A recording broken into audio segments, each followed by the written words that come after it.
Welcome to the AMA Conference Center in New York City. And for those following us online, my name is Brian Cute. I am the CEO of Public Interest Registry. Public Interest Registry, or PIR, is the operator of the .org top-level domain on the internet. We, along with NYTECH, a New York City-based technology industry association, and the Internet Society New York chapter, want to welcome you to today's event, Mitigating DDoS Attacks, Best Practices for an Evolving Threat Landscape. For those of you online, today's event is being webcast at the ISOC live stream channel. And on that channel, you can also pose questions. We welcome questions from our online audience to bring into the Q&A session today. You can also follow the event at the hashtag DDoS, DDoS. And with that, let me introduce today's session, Mitigating DDoS Attacks, Best Practices for an Evolving Threat Landscape. Distributed denial of service attacks are deliberate attempts to make internet-connected machines or network resources unavailable to their intended users by temporarily or indefinitely interrupting or suspending DNS service. Unfortunately, DDoS attacks are an all too common reality across today's internet landscape. Examples abound. Most recently, large-scale attacks have been directed at major U.S. banks since September of 2012. Online service providers and corporations around the world are often targeted. DDoS attacks have been directed against government websites, and it's quite possible that some attacks were at least condoned by governments. Whether a DDoS attack is motivated by criminal intent, like cyber extortion, or is executed as an extreme form of free expression, the resulting service interruptions can have wide-ranging effects. Today's program will explore the motives behind and targets of DDoS attacks. We will address ways attacks are carried out, as well as mitigation techniques and the importance of collaboration. We will also explore the risks of unintended consequences related to DDoS attacks. Now, before I introduce our esteemed panelists, I wanted to note that PIR recently conducted a survey in the United States to test the public's awareness of DDoS attacks, this very important and growing problem on the internet. Among the results, we found that 85% of the respondents did not know what a DDoS attack was. When asked, what would you do if you were made aware that a DDoS attack were taking place, among the very revealing responses were, call the Geek Squad, which is a technical service organization that comes to fix your home computer, call my spouse, or go to Google. And while we're very happy to have a Google representative here on the panel today, I think these answers reveal the depth and breadth of misunderstanding and lack of awareness about this very important problem in the public. So today, we're going to try to begin to chip away and provide some awareness about the important problem of DDoS attacks and how we collectively can address them effectively. So with that, let me get on to the introduction of today's panelists. Today's panelists represent a variety of organizations that operate at various points in the internet ecosystem. Their wealth of experiences and insights from industry, government, and civil society perspectives should help us better understand the challenges of DDoS attacks and identify mitigation practices. First, at the far end, we have Mr. Jeff Green.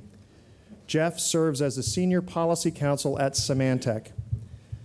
Jeff focuses on cybersecurity, identity management, and privacy issues, and works extensively with industry and government organizations. Prior to joining Symantec, Jeff was a senior staffer on both the U.S. Senate and House Homeland Security committees, and before that was an attorney with a Washington, D.C. law firm. Next, we have Ram Mohan. Ram is the Executive Vice President and Chief Technology Officer at Affilius Limited. Ram oversees key strategic management and technology choices for the Dublin, Ireland-based provider of internet infrastructure services. Ram also serves as a director and key advisor to the Internet Cooperation for Assigned Names and Numbers, or ICANN, the Internet Society, and the Anti-Phishing Working Group. Next, we have Dr. Damien Mencher. Damien is a security engineer at Google, where he leads the DDoS defense team. Damien uses his frontline experience defending today's largest attacks to design defenses that will automatically mitigate future attacks. He also reduces botnet sizes by directly informing users of infections on their machines via targeted messaging on Google. Previously, Damien gained experience in large-scale data analysis while completing his PhD in computational particle physics. I could barely say that. Next is Miguel Ramos. Miguel is Senior Product Manager at Neustar, Inc., responsible for Neustar Site Project, a leading cloud-based DDoS mitigation service. Mr. Ramos has extensive experience in product management, marketing, and technology. Previously, Miguel was a product manager in charge of hosting and email product lines at Network Solutions, a leading domain name registrar and online services provider. We were also to have Wout de Netris from the Netherlands. Unfortunately, Wout is here in New York, but came down with a sudden illness of food poisoning. We regret deeply that he's not here with us today. He was very eager to be here with you, and we wish him a swift recovery. Next on the panel is Danny McPherson. Danny is the Chief Security Officer for VeriSign, the trusted provider of key internet infrastructure services, including 2 of the 13 root servers and the .com and .net namespaces. Danny is responsible for strategic direction, research, and innovation in infrastructure and information security. He currently serves on the Internet Architecture Board, ICANN's Security and Stability Advisory Council, the FCC's Communications Security Reliability and Interoperability Council, and several other industry fora. And finally, on the near end, we have Ms. Jillian York. Jillian is the Director for International Freedom of Expression at Electronic Frontier Foundation, where she specializes in free speech issues and the effects of corporate intermediaries on freedom of expression and anonymity, as well as the disruptive power of global online activism. Prior to joining EFF, Jillian spent 3 years at Harvard University's Berkman Center for Internet and Society, where she worked on several projects, including the OpenNet initiative. Thank you all for coming. We appreciate your time. Now, the way we're going to structure today's event and discussion is that I will do a first round of introductory remarks from each of the panelists. We'll keep it brief, and we're basically going to try to set the stage, the background on DDoS attacks. Now, before I get there, I just wanted to offer a little reaction from the common man. I've been in the industry myself for 10 years. I have a familiarity with DDoS attacks and internet infrastructure. But in approaching this event and preparing for it, I went online and pretended to be an average guy from Columbus, Ohio. What would I find if I'm trying to educate myself online about this serious problem?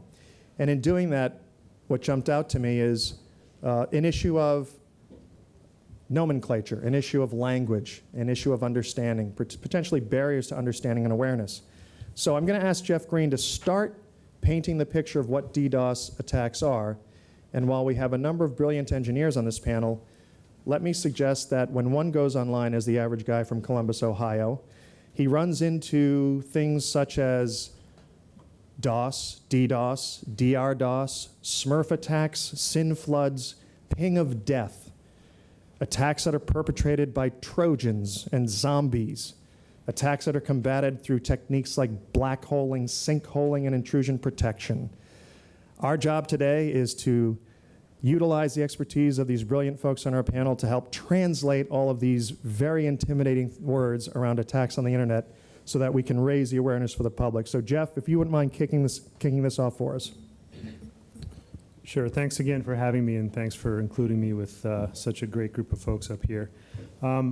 I thought I'd give a little background on what are some trends we're seeing at Symantec in DDoS attacks, motivations also, and hopefully set the table for the conversation.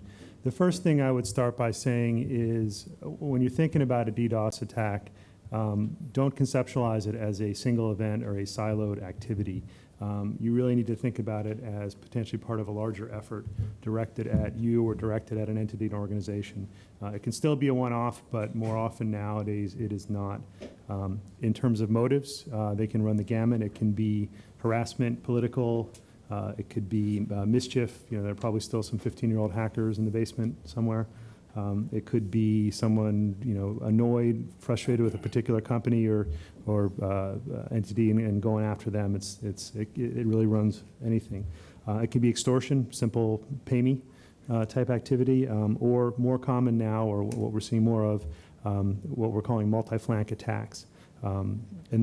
Transition into talking about some of the trends. We'll start there.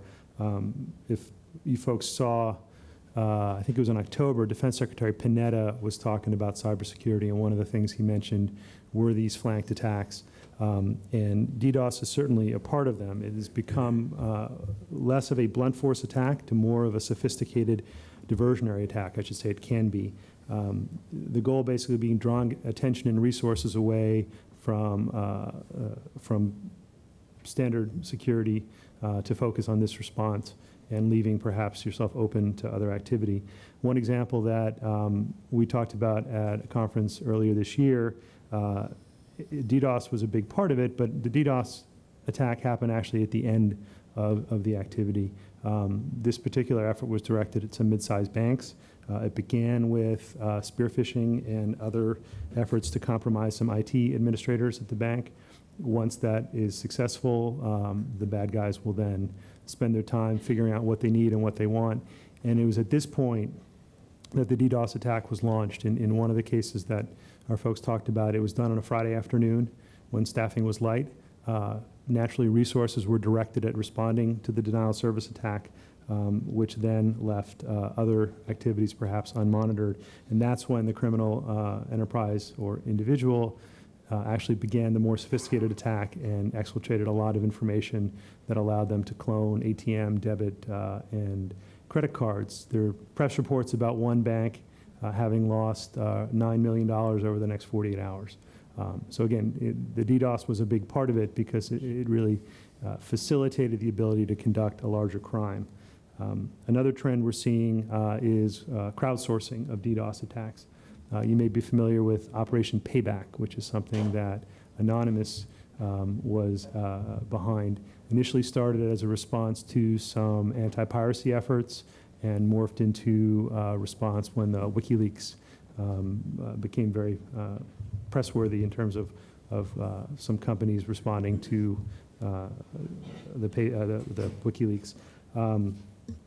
So the social networking facilitates the crowdsourcing. Essentially, why do you need to go build up or acquire your own botnet to engage in attack when you can get 100 or 1,000 like-minded friends who will happily do that, thinking that they're doing something for the greater good? And I would also suggest that the criminal enterprises are fully aware of this. And why should they expose themselves or spend their resources if they can gin up some real or imagined affront by a company they're trying to penetrate and get people to unwittingly support their efforts? Another trend is application layer attacks, more sophisticated. Generally, you get more bang for your buck. You can have more impact with less resources. It takes a little more work, but it is something that you will see more of, we suspect, going forward. Two more things. One, insider threat. Not strictly DDoS, but it is certainly can be a part of it. What we're seeing generally with intrusions is an increasing number of compromised insiders, again, often through use of social media. Social media is wonderful. So it allows folks to figure out just how to get at someone, and the compromised insider facilitates the effort. And again, often the DDoS is part of the culmination of it there. Finally, I would say it's getting easier than ever. There are attack kits. There's malware out there that you can buy optimized for DDoS attacks. As all the attack kits out there they're becoming much easier for less sophisticated users. You don't have to have a lot of coding expertise to get some of these up and running and have yourself an ongoing criminal enterprise. So circling back to where I began, I would say that, we're here talking about DDoS attacks, but I think it's important in this conversation not to put it in a box and isolate it from other malicious activity that's going on and other vulnerabilities and intrusions, because the bad guys don't think about it that way. So we really, as we're talking about responding to it, make sure that we don't do the same. Thank you, Jeff. So in listening, I'm hearing that I have more things to be concerned about, more things to be afraid of, something called spear phishing. I'm not sure what that is, that this is a broader attack profile against the internet, that there's a numerous points of attack, and it's part of a simple attack that is designed to provide direct misdirections so a secondary attack can happen. So clearly this is a troubling landscape that I'm trying to sort through. Ram, as Affilius, a registry operator on the internet, you provide technical services for .org on the internet and other top-level domains. From the registry operator's perspective, what is the scope of this problem? Thank you, Brian, and thanks for having me here. I guess the very first thing is, if you're a registry operator, really what you're doing is you're providing authoritative answers for where domain names are on the internet. You're an authoritative directory to a large extent, and that's the biggest job that you do as a registry. And you get information from people who want to buy domain names or who want to get a website going. You get information from them, stored into a large database, and the biggest thing you do is propagate it instantaneously everywhere around the world.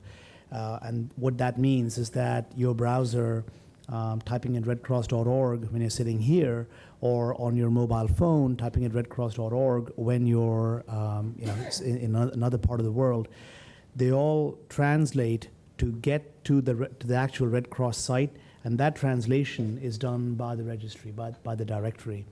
So that makes it a really interesting place to attack, because after all, if you can compromise or if you can take down the authoritative directory for every .org domain name in the world, there are more than 10 million .org domain names, there are more than 10 million .org websites in the world.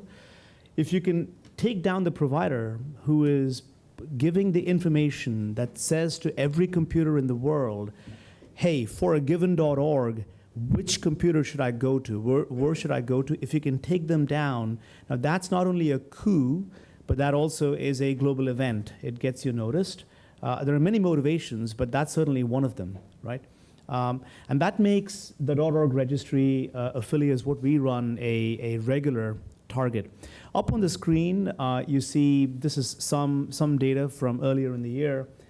Gives you an idea of the scaling, the kinds of attacks that come through. So that's 2012 February. And from 2012 February to 2012 June, this is the number of queries, the number of requests coming in to the servers that we run worldwide, asking for information about a .org domain name, right? And much of this comes from DDoS. So the foundation of a DDoS is very simple, right? It's a denial of service. So all that these computers around the world do is they send a request in to our servers saying, hey, tell me where a particular .org domain name is. And before you even respond, they're gone. And they come back again and they say, tell me where. And they do this, hundreds of millions of times. It used to be in a very short time frame, but as you can see here, it's an extended time frame. Now, what we saw earlier in the year was in the space of just a few months, February through to June, we had a 3x increase, a 3 times increase in the total volume coming in just 4 months' time. But if you look further, if you look in the next screen, that's not the real story. That 3x increase that I showed you earlier, so that was up to 2012 June, but look at what happened from there through to September. That was a 9x increase in total volume coming through to the .org systems. In total, from February through to September, that was an 18 times increase in volume. Now, the data is interesting. The real life importance of this is, if as a registry provider, if you're not provisioned and if you don't have the measures to both detect when attacks are coming and then be able to take appropriate countermeasures when such attacks are coming, you could just go down. And going down means that every single .org website in the world, .org email address, okay, every single thing that depends on .org, sooner or later is not accessible on the internet. And it's not happened so far, but the gap between what you provision and what the scale of attacks and who is attacking you it's a continuous cat and mouse game.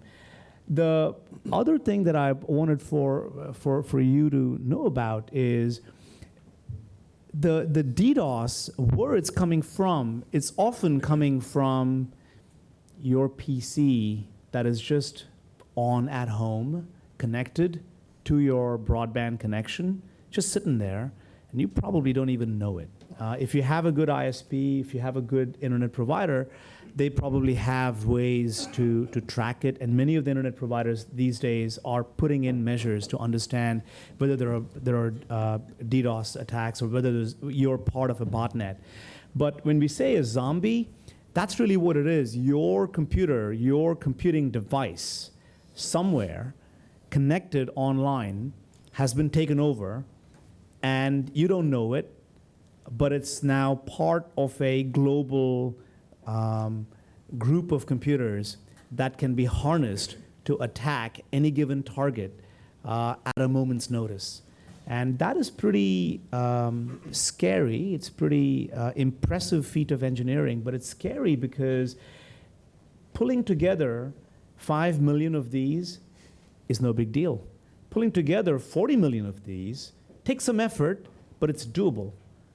And if you have 40 million computers that are just sending a little ping every so many milliseconds, asking for information and then just going away, that becomes a massive problem and something that you really have to work hard to mitigate before it overwhelms you. Because if it becomes a tsunami, it's very hard to overcome. Thank you, Ram. And thank you for giving pictures are worth a million words and giving us a sense of the scope of the problem.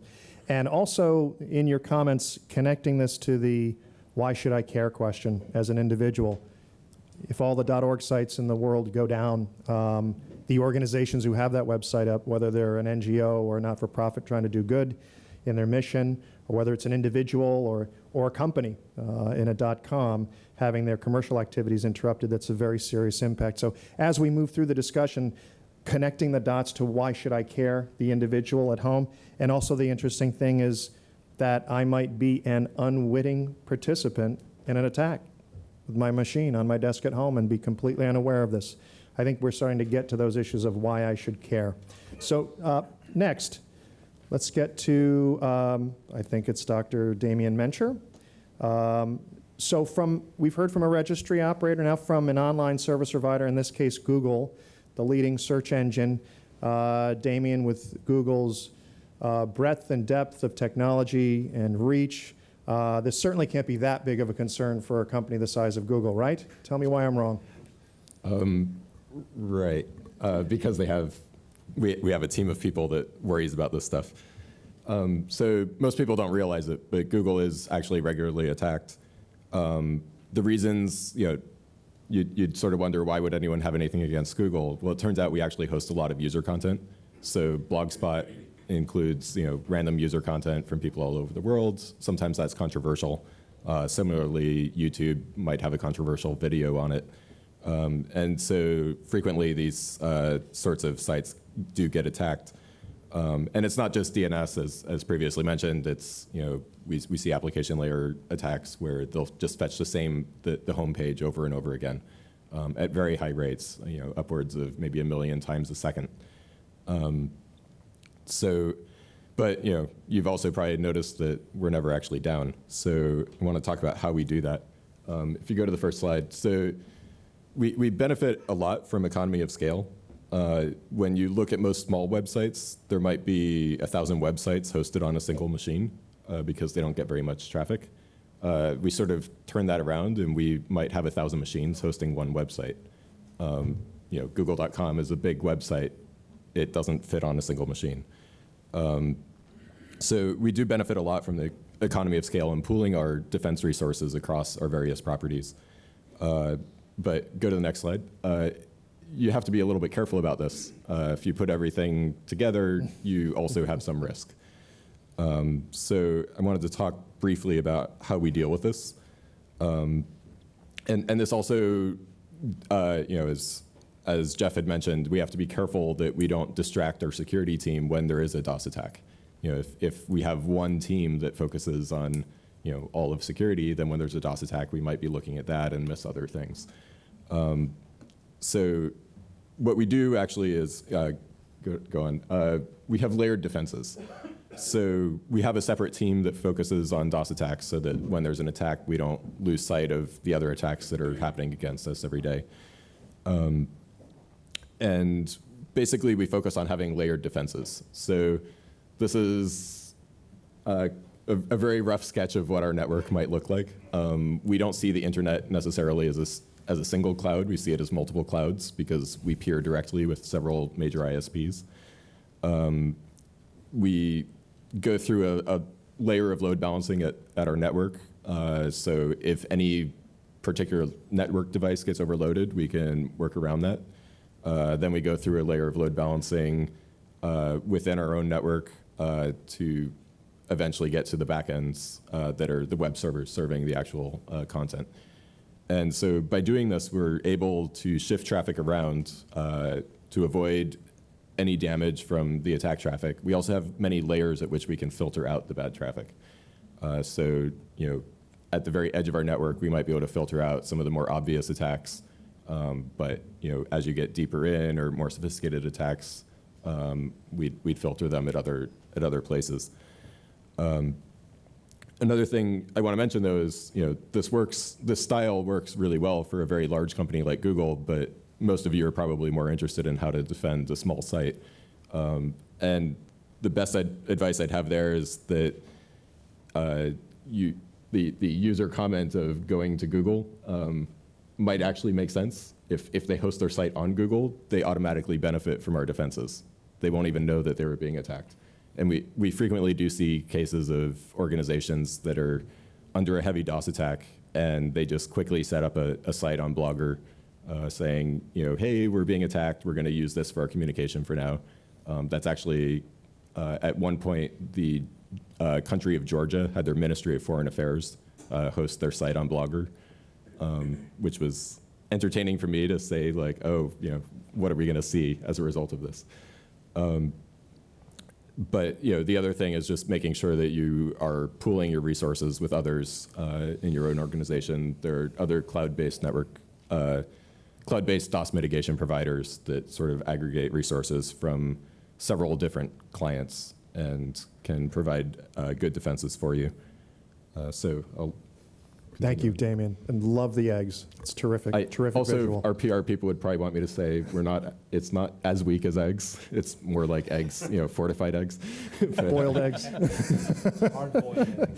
No, terrific. Each layer is very strong. Thank you. And, fully appreciating your remarks, too, one thing that jumped out to me is that I think one of the challenges we all share in this space is that from the user perspective, and I'm going to try to keep bringing us back to the user and the average person at home, is that this problem, there's a low level of awareness, and one of the reasons is because as very responsible service providers like Google and the others on this panel, you've taken on the challenge and objective of staying up and not being taken down by DDoS attacks. You've been successful to date. And as such, users who have their sites on Google, the DNS is sometimes thought of like electricity. It's just there. It's my website's up, the internet's up. I only notice it when it goes down. I only become aware there's a problem when there's a problem. So, interesting thought. Let's keep coming back to that. Why should the individual, why should the user care? Well, how do we get this on their radar screen in a meaningful way so they can become part of the solution? So with that thought, let's go to Miguel. And Miguel, we're going to ask you to focus on specifically corporate responses from the perspective of a third-party mitigation service provider. Sure, and thank you, Brian. I'm going to dovetail on some of the things that Damien was saying. A lot of organizations and a lot of people don't understand or know about DDoS and don't see an issue until it actually happens to them. And at that point, a lot of organizations are kind of scrambling, trying to figure out what it is that they can potentially do to deal with this issue. And they most likely go to Google to try to determine and try to find an answer. So a lot of people don't think about this because they assume that their ISP or their hoster is actually going to take care of the problem for them. Actually, what tends to happen is that when an organization is under a heavy DDoS attack, the ISP and the hoster is looking at protecting their own assets and will most likely just shut you down. And so they might contact you and tell you that you're under a DDoS attack, but they may not help you through it.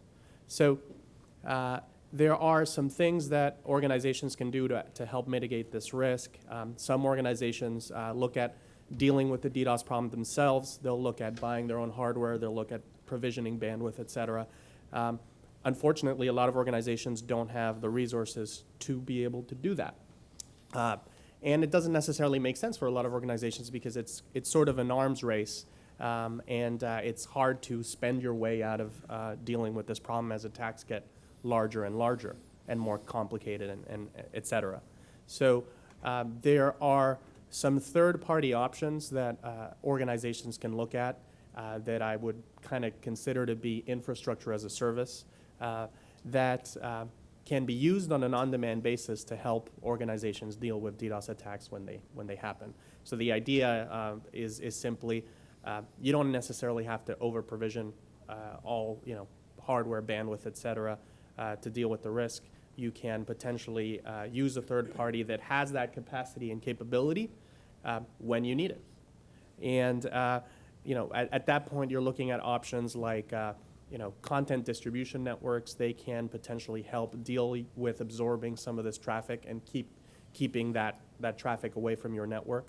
There's also cloud-based providers that specifically focus on the DDoS problem. And the idea there is if you're under an attack, your organization can potentially redirect the traffic over to a cloud-based provider that can absorb the traffic, that knows how to mitigate and deal with denial of service attacks, and then sends you basically the clean traffic. It's sort of kind of putting a shield in front of your infrastructure on an on-demand basis when you're dealing with these attacks. So infrastructure as a service is something that is more affordable for organizations and something that organizations are starting to look at more and more as a way to deal with this DDoS issue. And certainly there's a lot of information about that on Google, and it's key to become informed. Thanks, Miguel. So we're beginning to get a clear picture of the scope of the problem from a number of different perspectives, and in addition to service providers such as Google and affiliates, VeriSign and Neustar maintaining their services in a way that keeps them up 24/7 and addresses these attacks. There are, for certain organizations, specific resources available if needed, and that's interesting. As we're beginning to, after setting the scene, now let's transition towards those solutions, those mitigation efforts, those services that are out there to design specifically to provide additional protection. As we transition, Danny, I want you to help the audience understand some domestic initiatives such as the anti-botnet work undertaken by CSIRC and help us begin to understand how we can begin to collectively come together to address this problem.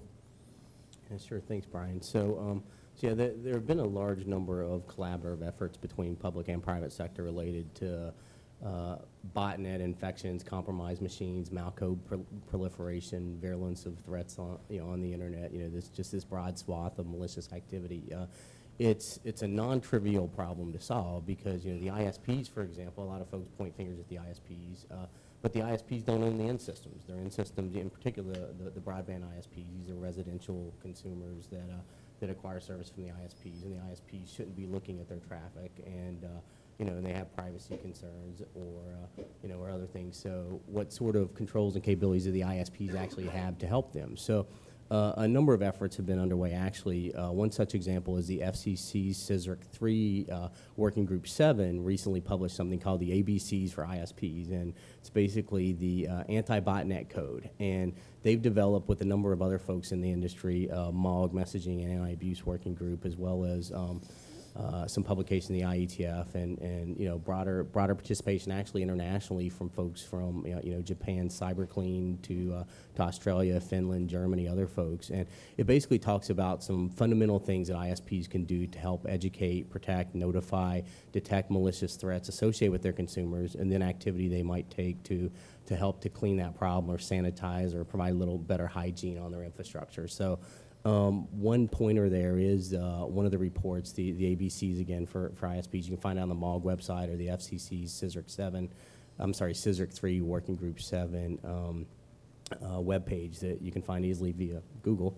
And so that's certainly one effort. One of the fundamental things, going back to the users or anyone on the receiving end of a DDoS attack, what you should definitely be looking at is, sort of what enables your business. Most of the folks on this panel, network is our business, right? We're going to focus on providing network services and availability. We're absolutely committed to the security and stability of our infrastructure and services. But a lot of folks, network enables your business. It enables your email or your web presence or your small business or your e-commerce or your retail site.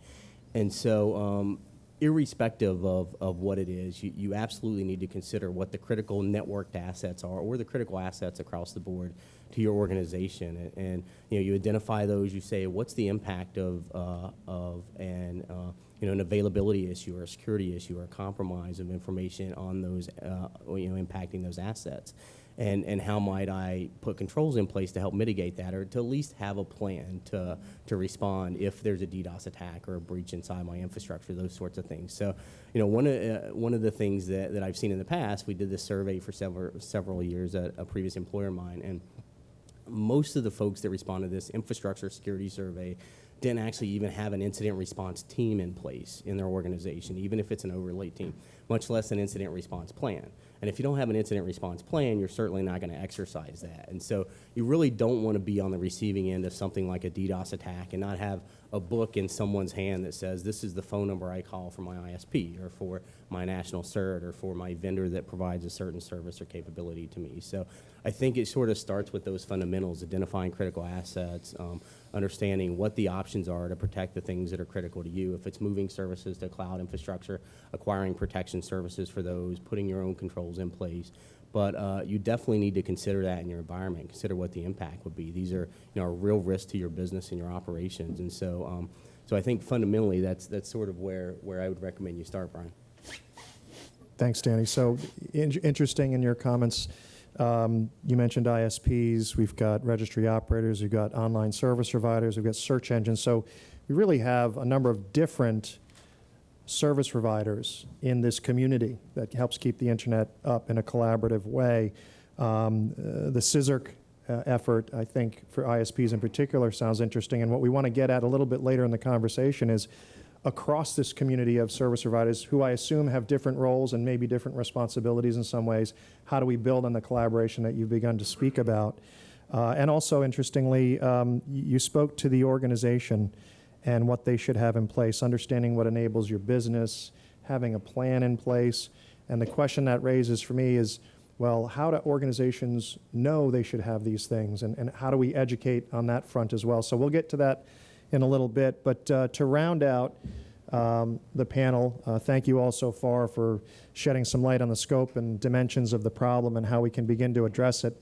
But let me now go to Jillian. Jillian, what I'd like you to talk about from your perspective is, what are some of the unintended consequences related to DDoS attacks? And in particular, help us start thinking about potential overreactions to DDoS attacks. We know that these attacks are nefarious in nature. We know that we have a panelist of good guys who are doing what they can and doing everything we think they should. But tell us about the unintended consequences, both from the malicious attack side and when a well-intended operator tries to take mitigation techniques against that attack.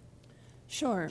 So, at the beginning of this, I think Jeff referred to no, actually, sorry, Brian referred to sometimes these attacks being used as sort of an extreme form of free expression. I'm not sure that I would classify it as free expression, but we could say civil disobedience. That's been argued by many. And an example of this that might resonate a little bit better than, say, the anonymous attacks against MasterCard and Visa would be sympathetic people to the Syrian opposition going after Syrian government websites. That's something that a lot of people have sympathized with, have considered civil disobedience in a scenario where the government has shut down the internet, censored the internet, et cetera.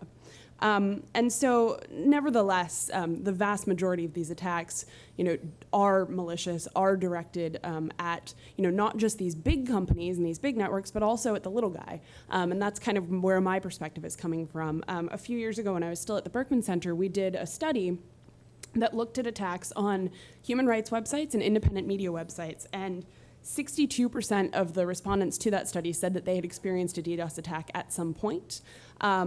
And as Damien said, Google's sort of at what would say the core of the network. Google has resources, they have staff, they own fiber cable, et cetera, or fiber rather.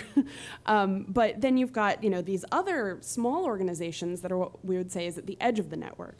And these are organizations that, not only are they literally at the edge of the network, but they also lack the funding and the staff to ward off an attack.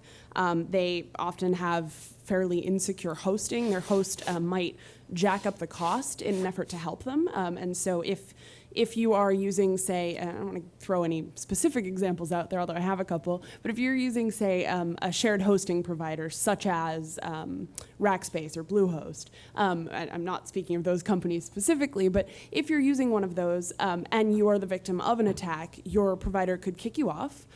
They could also raise your costs, which for many of us would be completely unaffordable.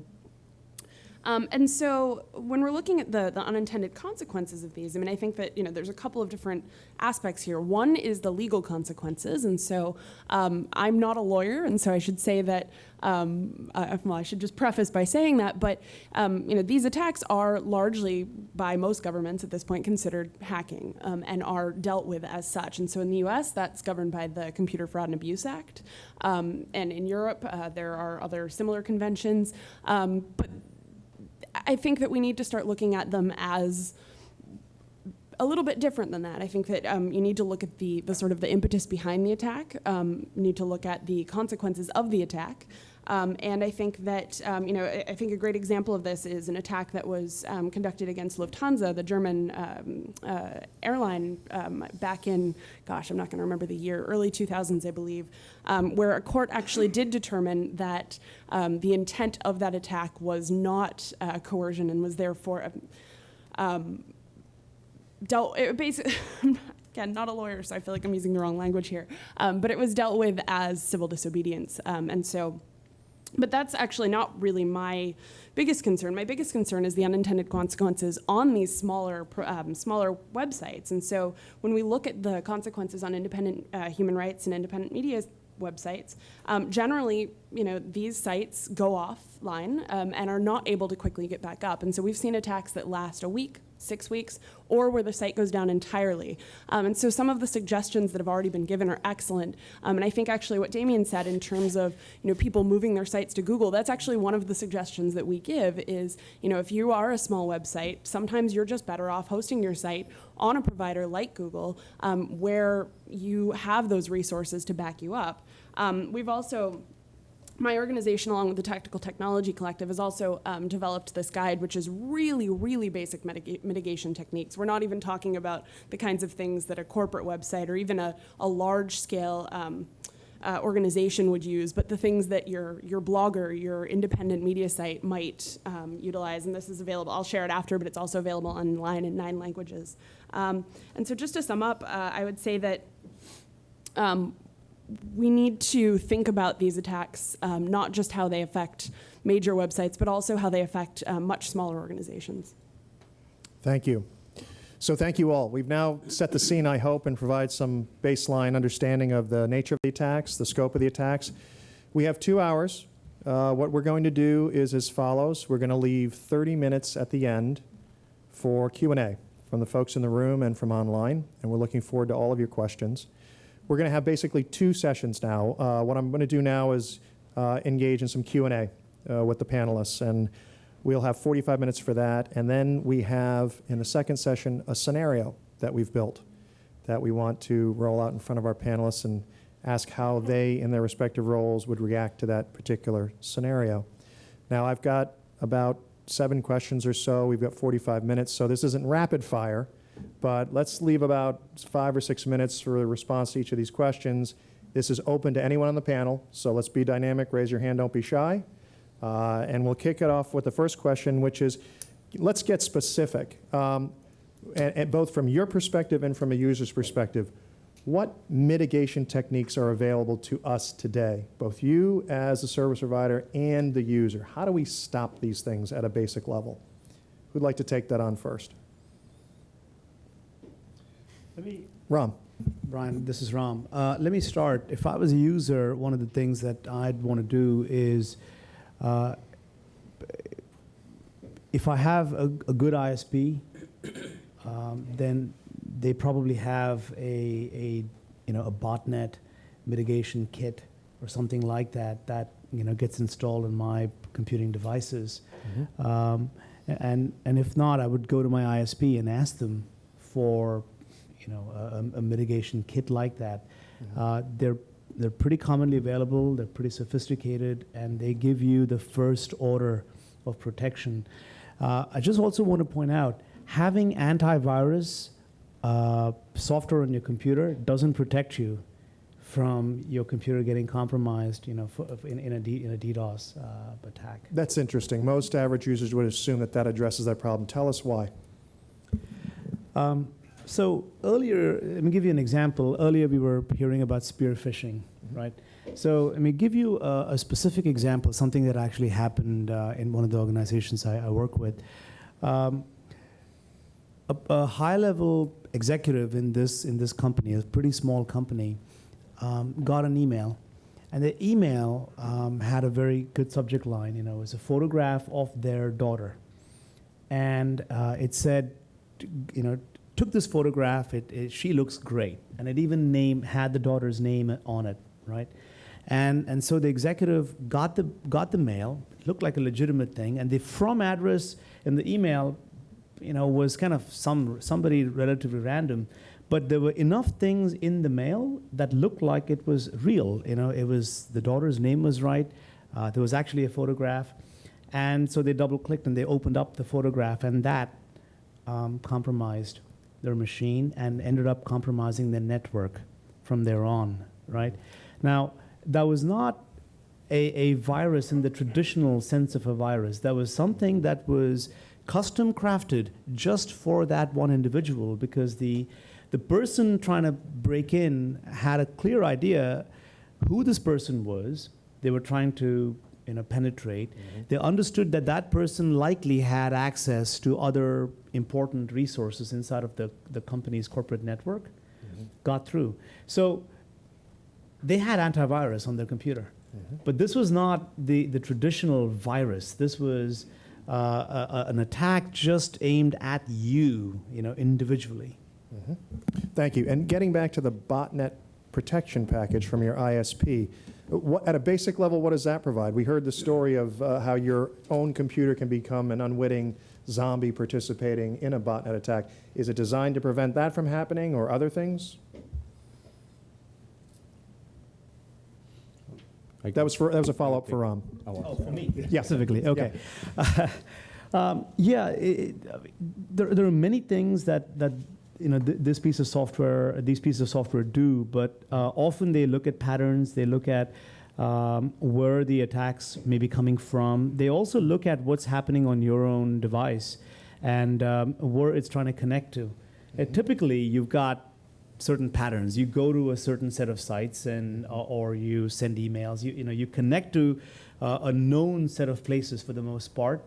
And if your device has been compromised, often your device is going to places that you normally don't go to, and your ISP typically has an idea of that stored up over time.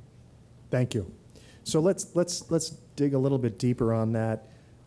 What was in your answer was, how do we identify where this problem is coming from?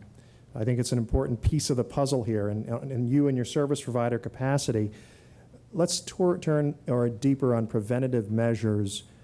How can we identify where these malicious attacks are coming from? Is that an easy thing to solve for, a harder thing to solve for, from the service provider perspective and also from the user? I think Ram just started to touch on that. Anybody want to take that on?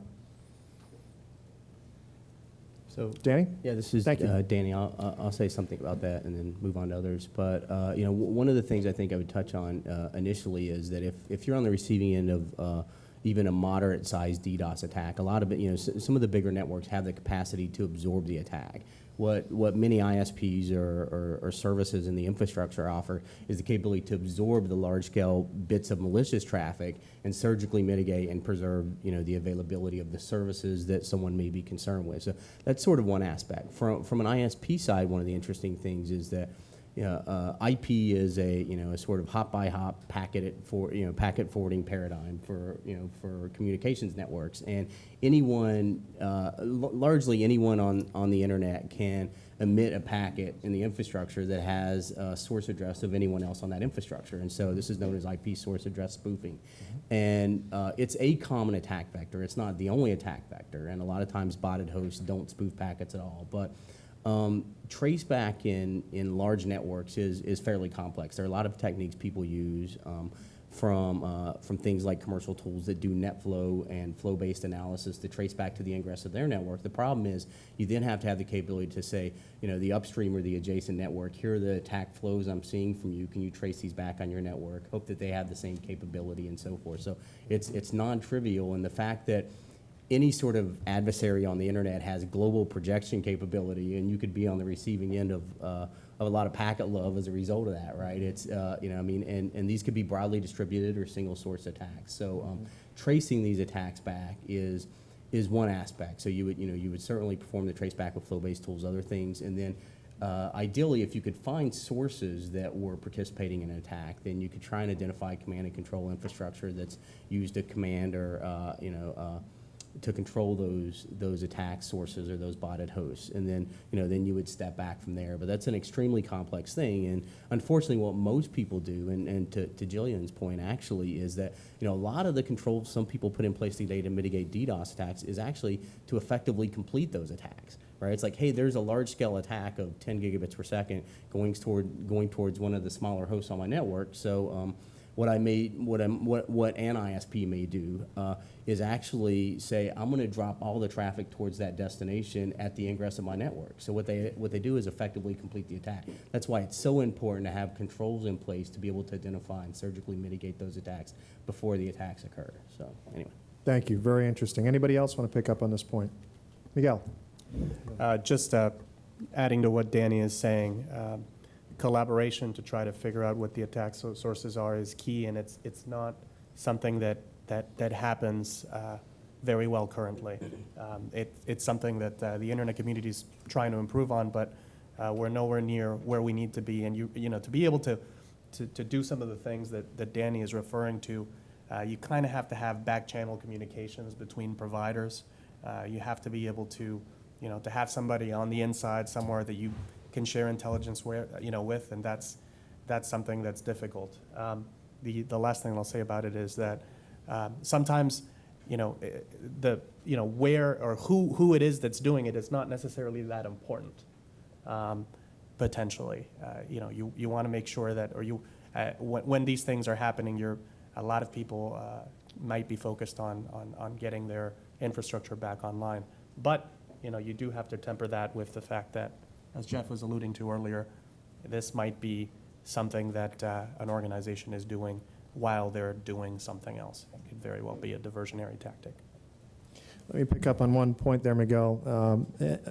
You mentioned the collaboration between and across network operators being a challenge. Is that a resource challenge? Is it a communications challenge? Is it a technical sophistication challenge? Because it is understood from Danny's comments that this is complex investigation that has to cross a number of different network operators to get to the answer. What's the issue there? I would say that there's a corporate privacy challenge that a lot of organizations don't really want their technical staff or the staff that is dealing with this problem to be collaborating with other operators. And that's a significant roadblock. Thank you. I- Jillian, oh, go ahead, So Damon. I also wanted to say that I think that the three things that you mentioned, Brian, of it being resources and technical issues and communication are also significant challenges. Even if you do get through the communication barrier to talking to someone at the ISP, they might not have the technical capability to track it further back, or they might not have the resources to spend time on, spending an hour to track it back. Just knowing that it'll just go to yet another ISP that won't have time to communicate with you or track it back or anything. So. Right, thank you. Jillian. Sure. I'm just going to make my point again to the sort of smaller organizations. I think that it's important for them to sort of assess beforehand, before this is even an issue, both what their risk is, if they can do that, as well as what their priorities are in the event of a DDoS attack. And so, for a lot of these organizations that I'm thinking of sort of, the human rights sites in embattled countries, a lot of times their priority is just to stay up and to keep their content on the internet in the event of an attack. And sometimes these attacks are coming during, say, election periods or periods of protest. And so a lot of times what that means is choosing their host wisely. And so we talked about that a little bit, but knowing what their host can do to mitigate an attack, but also if they're high risk, considering DDoS resistant hosting. There's some programs that are starting to come up. Some of these are pretty cost prohibitive for smaller organizations, but there are a couple that are a little bit more affordable. One of them is called Virtual Road. It's hosted by the international, I forget its acronym, IMS, I'm gonna forget that, but based in Denmark. Another thing is to just, really easy stuff, keep backups of your site. I know that seems so simple, but that's something that a lot of these sites are not thinking of. And so when their site goes down, it goes down forever. And then another thing is just mirroring their site. If we're talking about a site that's, say in Iran, that's going to come under attack during elections or something like that, making sure that content is up somewhere else can be really important. URLs don't matter as much as they used to, thanks to social media. And so, just making sure that content is still up and available is a lot of times more important than actually immediately mitigating the attack. Jeff? Real briefly, I would say particularly if you have limited resources, you figure out what your purpose in tracking back is. There's the technical side of it, and as smarter folks than me up here have explained, it's very difficult to get to the end. But let's say you get through all those hurdles and you find out where it's actually coming from. Then you walk into a human problem. Do you really care what the motivation is? I mean, your purpose, if your goal is to stay up, you may only want to track back far enough to be able to protect yourself. And even if you get to the end, it's a bunch of computers sitting in country X, you'd have to get to those people to figure out, is it a nation state act? Is it a bunch of individuals? Is it somehow loosely connected? So the track back, I would say just from my perspective, thinking about this when I was up on the Hill, there is the technical side, but there's very much the political and security side. And you get into human motivations there, which are even harder to track back than some of the technical stuff. Thank you, Jeff. Let me ask a slightly different question. When an attack is happening, does it matter what the targeted platform is from your perspective and how you react to it, how you manage it? For example, if it's an attack against the banks, as we've been seeing recently, versus an attack versus a social media site or a small user site, does the nature of the target affect the way you address the problem, try to mitigate the problem? Can you give us some dimension on that front? Miguel? You want to go first? Yeah, sure. Danny? Yeah, so yeah, what I would say is that if you're trying to mitigate an attack, what you're really trying to do is preserve the availability of the services that you care about, right? Mm-hmm. And so you really got to flip it and say, I really want to scrub out the bad stuff and try and be able to absorb this attack. One of the interesting things when you see numbers thrown around on scale, frequency, duration, attack vectors, all those things, you may see 10 gigabit per second attack. Well, what a 10 gigabit per second attack is on a web server or on a DNS server is very different. That means 10 gigabits per second of transaction servicing capacity, right? That's basically, I've got to be able to process 10 gigabits per second of DNS packets or of web service packets or SSL packets or whatever the service is you're concerned with, and that's the only way that you can preserve the availability of that. So when it gets more and more complex is when you have more state-based or more complex applications that more sophisticated attacks become problematic in that manner. So I think it absolutely Depends on the attack vector. One of the challenges is that sort of commodity off-the-shelf routers and firewalls and those things don't do application layer mitigation. They don't provide certain capabilities. On the other hand, if it's some services, it may be simpler to simply absorb a high rate per second attack, or to just drop bad traffic that's not targeting a production service. So, yeah, in short, the answer is yes to your question, I think. Thank you. Miguel? Danny mentioned that the type of infrastructure that is being attacked matters. Absolutely agree. The type of organization that is being attacked also plays a factor potentially in how you're dealing with the problem and mitigating the attack. I think Jeff alluded to the fact earlier that there are attacks that are potentially, for example, extortion. There's activist type attacks. I'll use the activist example. These people that are protesting and attacking your site, they're most likely discussing it online. So they're congregating on Twitter, on Facebook, on Pastebin, whatever site it is that they're using to IRC relay, internet relay chat rooms.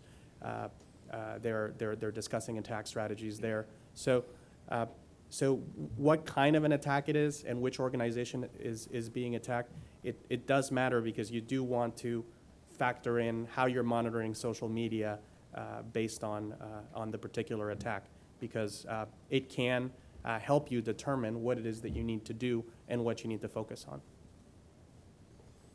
Anyone else? Let me shift gears here. I think by now, hopefully, we've got a fairly good picture of the dimensions of DDoS attacks, both from website operator, individual user, service provider, civil society. It's an important problem. It's a growing problem. There's no doubt about that. It gets bigger each year. It's a big cat and mouse game. We have a hard time identifying the bad guys, tracking them down, stopping them from doing what they're doing. Who should fix this problem? Private sector? Government? How do we fix this problem? Collaboration is important, we've heard that, but seems like it's a game that we're not necessarily winning. Anyone want to take that on? Pros and cons. I'll Damien. start off the discussion. So I think a lot of the difficulty we have is that nobody feels actually responsible.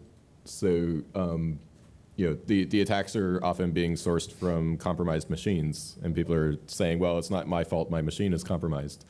They don't know it. It's an end user. They don't actually know how to secure their machine. They're not even aware that their machine is participating in the attack. Then it goes from that machine through an ISP, and the ISP says, well, we're just providing network transit to our customers. We don't actually look at what that content is. And then it might go through multiple ISPs and eventually get to the victim, who really doesn't have any choice but to just receive this traffic.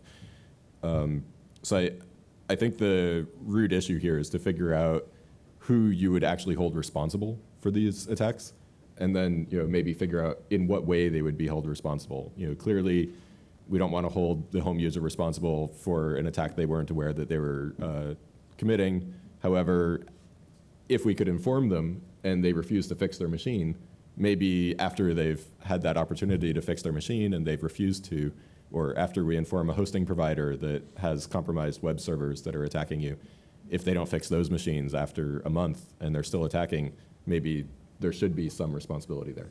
So that's an interesting thought, Damien, because you all do have terms of service and abuse policies that users agree to when they use your service. So that's an interesting thought. Jeff, I want to throw this to you, and I know this is part of your past experience, but having been in the Senate and House committee, can you bring a little bit of the government perspective to the question I asked of who should be fixing this problem and how?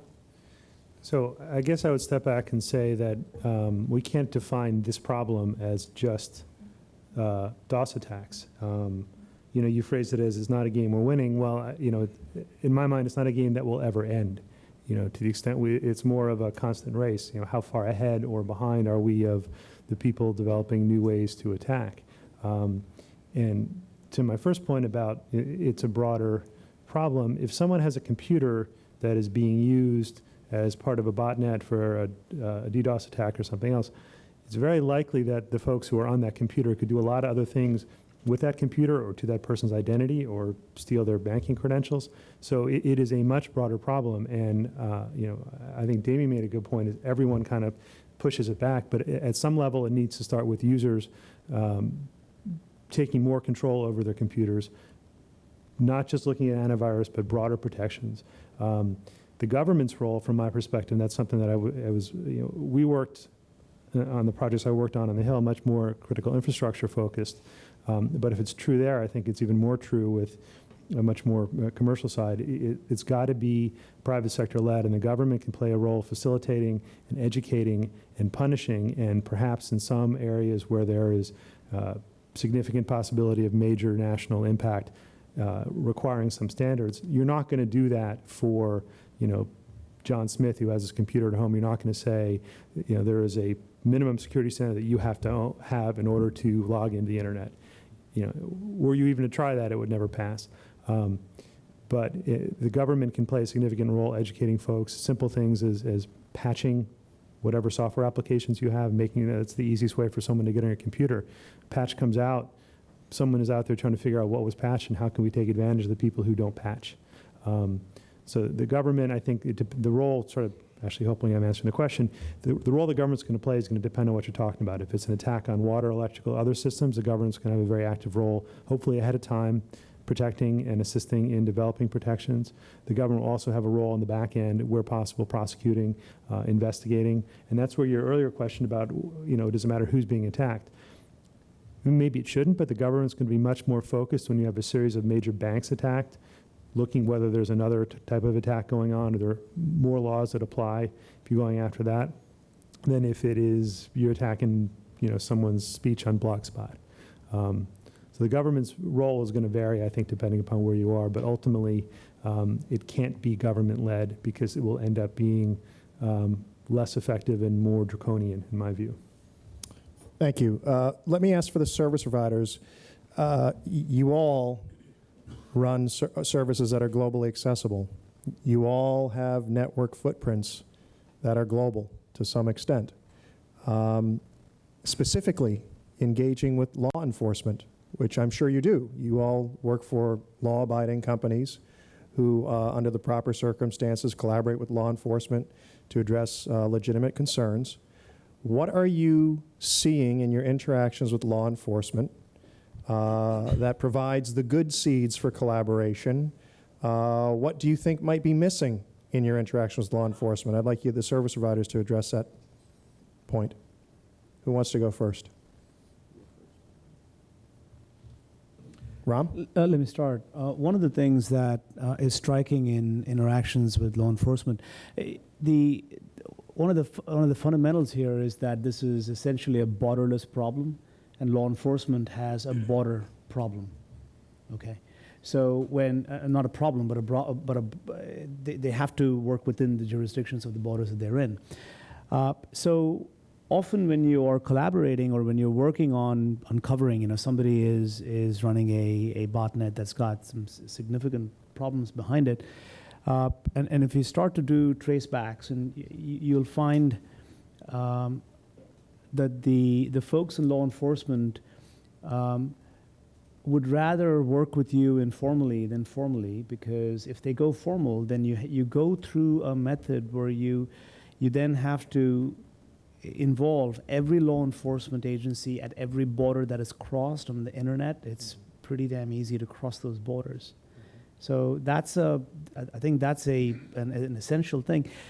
And the real world hasn't yet caught up to that reality online, that attacks come from multiple borders, from across multiple borders, and they morph in real time depending on what the response looks like.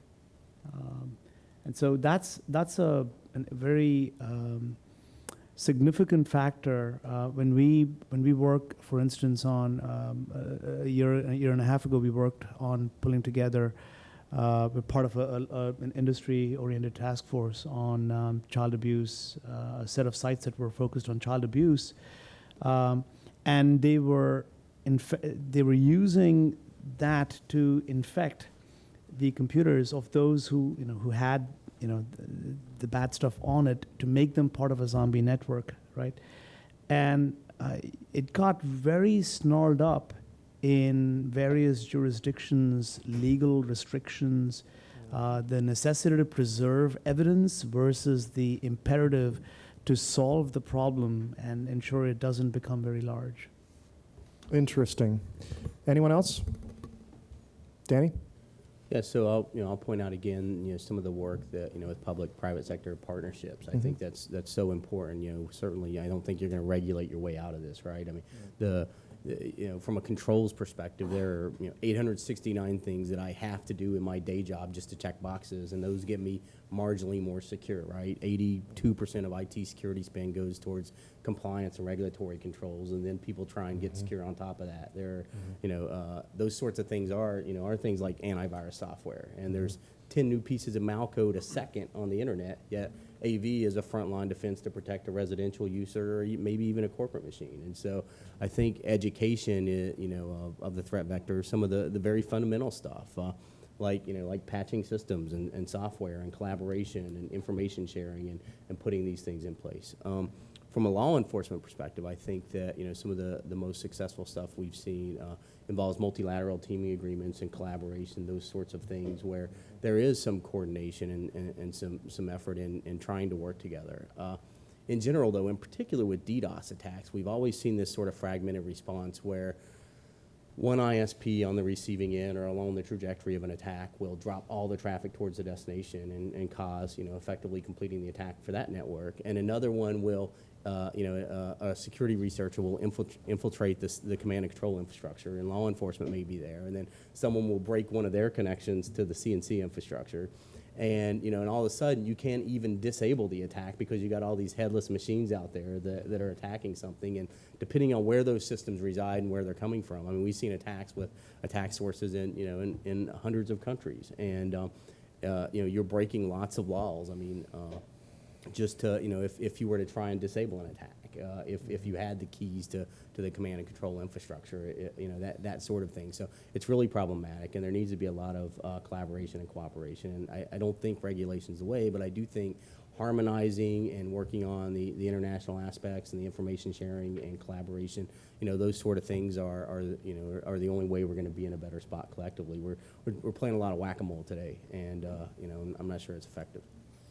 Jillian, let me ask you, from your perspective, from a civil society perspective, what more should industry and government in their roles be doing to address this? And what in their collaboration would you hope that they avoid? So in terms of what more, I think it's hard for me to say. I think one of the problems here is that, as others have mentioned, law enforcement is going after the sort of the folks who are going after the big targets. And I understand that, but it's not really ever going to help these smaller targets. You don't see law enforcement going after the perpetrators of small attacks. And a lot of the attacks that I'm looking at are happening in other countries where, sometimes the perpetrators are in other countries. And so from my perspective, I'm not thinking so much about US law enforcement. But in terms of, what people can be doing more about and what they should avoid, I think that I think a lot of it is about raising awareness. As folks on the other end of the table said in the beginning, I think that making people aware not only of what might be going on their own system so that they can avoid becoming part of a botnet, but also what they, just what they can be doing as individuals and as organizations to mitigate the potential of DDoS attacks. And then as far as industry, I think adding that layer of civil society in is really important as well, making sure that industry is collaborating with civil society to, make more of these systems available to the smaller user would be great. And as far as what law enforcement should avoid, I think a lot of it for me is addressing whether DDoS attacks are a useful form of civil disobedience. I think it kind of comes down to that. In my personal opinion, this is really not the view of my organization, which does not have a stated view on this, but it's just that, I don't think it's a particularly useful form of civil disobedience. I think that in the United States, we have many other paths of recourse to protest. And then I think that when you look at the example like I gave before, attacks against Syrian government websites, I think it's a bit of a different thing. But nonetheless, I think that, you know, the effect of these attacks on smaller websites is so great that we should really sort of try to look at the whole picture and realize that how much damage this is doing.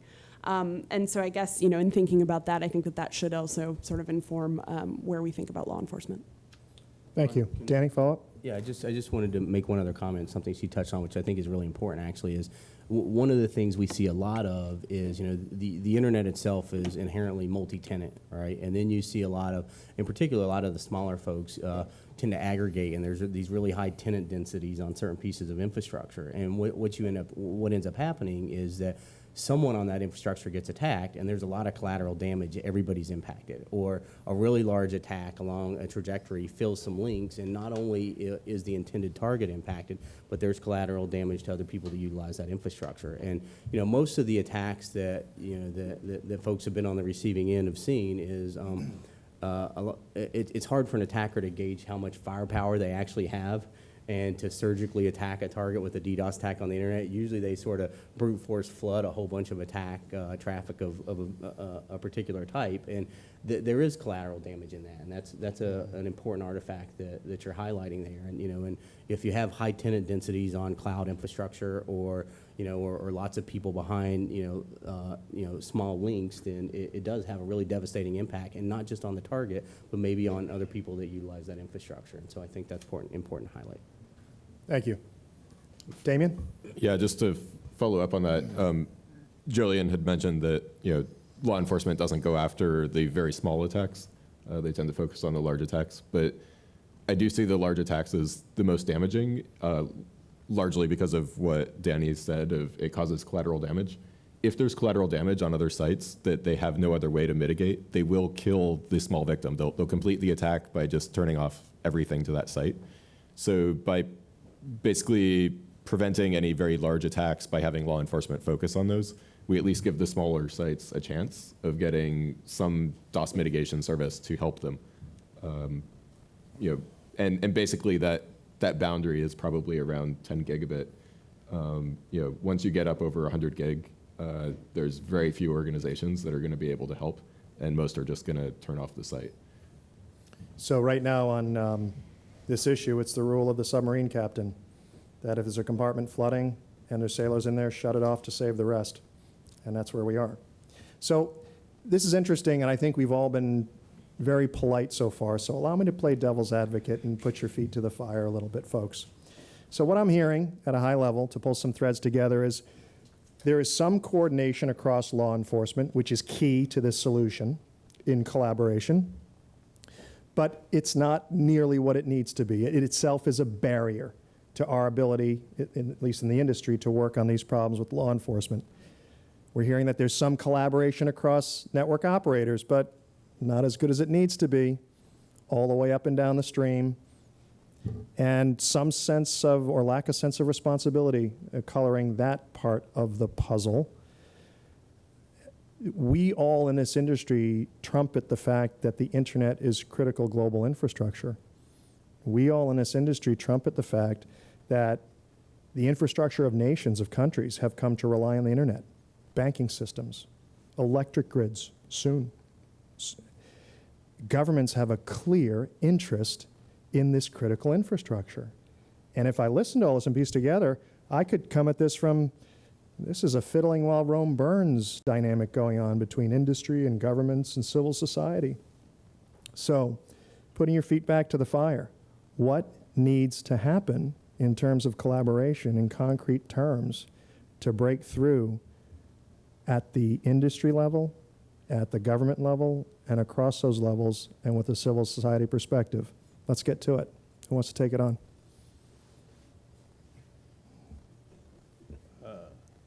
Sure, I'll jump on the grenade.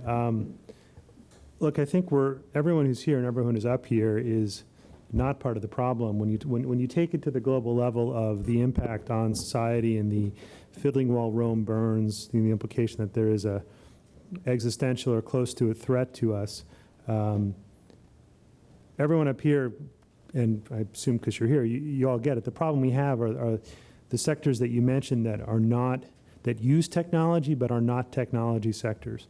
And going back to this is, from my government experience, there's often, not always, but often a difficulty in those sectors to get non-technical executives to spend the money or the time to put in place the protections. Danny, I thought, talked earlier about the need to have a mitigation plan in place. If you're under a major denial of service attack and you're then figuring, how do I deal with a denial of service attack? You're toast. You need to have things in place ahead of time. And that's where, going back to the question about where the government can play a role, my personal view and what we were trying to do on the Hill was create an environment where the truly critical infrastructure systems are required to meet some base level of security, not a technology specific, but more if you're talking about computers that control big machines, water pumps, electric grids, those shouldn't be connected to the internet. A lot of them are. Some of them are connected with open connections using default passwords available through, no offense, Google searches. So what needs to happen, I think, is some impetus, some general understanding of the type of threat that the country faces, both in the digital realm and in the physical realm. But again, I think, going back to what I said earlier, a lot of it starts with the individual.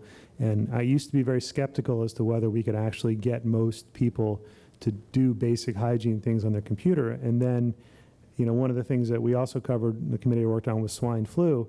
And as soon as Big Bird told everyone to cough into their elbows, you have a vast majority of Americans, you see people coughing or sneezing into their elbows now. We changed behavior very quickly. And I think there can be an education campaign that could change enough behavior to help stop the problem. But without some type of push, I think that we're all going to keep trying to do what we can, but the people who need to make the changes may not. Ram, thank you. Thanks. So I'm a bit of a skeptic on these push measures. Folks do push measures, governments do push measures all the time, and decades go by and the basic problems don't get resolved. One thing that does seem to work is events. Events result in consequences. Michelangelo, the virus, got people to install antivirus software. Y2K got people to focus on mitigation measures.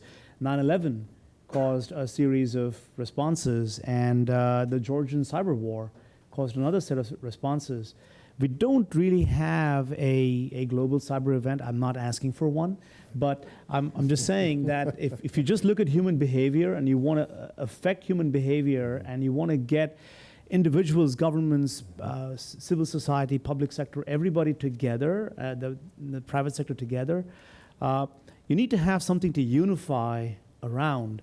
The threat today doesn't feel real to me until I get attacked. And if my friend got attacked, I kind of have some sympathy about it, but I kind of shrug my shoulders and say, ain't going to happen to me. And there is not that unifying sense of impending doom. Can I just, I agree with everything Ram said, from the skepticism to the kind of work I was trying to do, also to the need for an event. And what we would tell a lot of the skeptics who came in is, look, you have Congress trying to act proactively. It may not fix everything now, but when something happens, there will be better systems in place to respond to it. But more importantly, you want government to act proactively, because when government acts reactively, it acts stupidly. And that's why there was a strong effort to get some type of performance-based, non-technology specific standards that are limited to really critical stuff in place. So hopefully some things will improve, and if something happens, we have a framework that is not so regimented that the attempt to fix the problem actually enhances it. But I'm ultimately, because I guess I'm a cynic, I don't think we're going to do anything until we have something blow up, and that's unfortunate, to say the least. Danny? Oh, Damien, thank you. Sure. Yeah, so I also sort of agree with the cyber event being needed. I think not needed, but if you look at history, we've seen that there's like an email worm or virus that comes out approximately once every 6 months, because that's how long it takes people to forget and start being stupid again. And click on everything they see. But once every 6 months, everyone gets infected. Everyone's like, oh yeah, I shouldn't do that. Fortunately, no major damage has been caused. Nobody's ever actually, there haven't been any large-scale cases where people have lost data. I see this as very similar to how diseases spread. If you kill the person instantly, like if someone gets infected and you format their hard drive right away, they don't have time to spread. They don't have time to pass it on to others. And so most of the malware that we've seen so far has been fairly benign, and that allows it to spread, but it also means it doesn't cause much damage. I also wanted to say, I think right now laws largely favor the attacker. There's a lot of constraints on information sharing, all of the jurisdiction issues, and that also means that there's a very slow response. If somebody goes to law enforcement might have to sit on it for weeks or months before they can actually take action against the attacker, if they can even get to the attacker. So some things might need to change in laws to allow the defenders to keep up with the pace of the attacks. And it's also important to note, sometimes the attacker would actually know how to shut down the attack. It's just they're not legally able to. And so there are a lot of inherent delays in the system. Thank you. Miguel? Just adding to that, it's worth noting that there's such a stigma associated with security incidents. Organizations are very unwilling to admit that something's happened. They don't want to admit so publicly. They don't want to collaborate.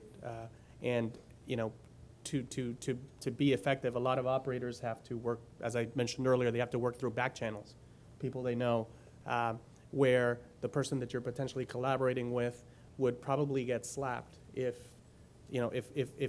other people were aware of this collaboration taking place.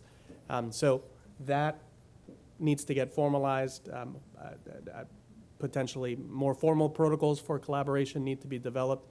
From an international perspective, governments need to do a better job they haven't caught up to the fact that this is a big issue. So some examples where we as an operator are dealing with, we're seeing attacks happening on small government websites, Syria is an example, and you actually want to lend your resources and expertise to help these people, but because of their own roadblocks, legislation, et cetera, they actually can't receive the help that you are potentially looking at offering them. So we've been in situations where we've seen, protest attacks during elections, for example, smaller countries, and we are willing to help them, but then these governments have restrictions on where their data is, et cetera, while at the same time they don't have the infrastructure to deal with this problem themselves, but they're handcuffing themselves. So all of that has to change for us to be able to be more effective. Danny? Yeah, I think it's some of it's as well the sort of tragedy of the commons sort of thing, the sheep on the commons, I guess, if you will. And what's the impact on me or the investment on me? Actually, the Internet Security Alliance did something not long ago called a CFO's Guide to Cyber Risk, and in that document they introduced the notion of a digital immigrant, and they're talking about someone that didn't grow up digital native or wasn't prolific with electronic devices and the internet and and the capabilities of those. And they were discussing how in many places they're the ones that control the purse strings or control the investments. Like people don't have problems investing in fire suppression systems, but if you ask about a DDoS mitigation capability, well, nobody's going to invest in that until they've been attacked, right? Mm-hmm. Or unless you're a very savvy organization or have a lot of the right folks that do that, and then people even question those investments after a long time of not being attacked, right? And so. So I think definitely looking at what enables your business again, and or whatever size business, because it's all relative, right? I mean, we've seen things from animal rights activists attacking zoos to Jersey Joe's local sports memorabilia being attacked by a guy across the street for a gold watch and a pair of tennis shoes, right? And that's a decade old, right? And so I think understanding what the impact of these things are in your business is extremely important. I think understanding the constraints today as well. This is a global problem, right? The internet's loosely interconnected network of networks and largely provides any-to-any connectivity, and that's a fantastic thing. The fact that you can launch DDoS attacks might be considered a success of that, that substrate or that infrastructure, right? I don't know. And so you certainly don't want to, over pivot either and compromise privacy or regulate or put controls in place that might impact that global platform. That's something important as well. So I think that's why industry partnership, private sector with public and things like information sharing, and you're saying, look, these things are impacting real people, real organizations, and law enforcement, government needs to go after that and accommodate those as appropriate. But at the same time, I think we do have to be careful about over pivoting as well. So, Thanks. Jillian. Sure. I think I'll just give the civil society perspective, what we can be doing better. I think, for example, my organization has come under several DDoS attacks at different points, and we do have a big enough team in place to try to mitigate those pretty quickly, and we've mostly been able to do that successfully.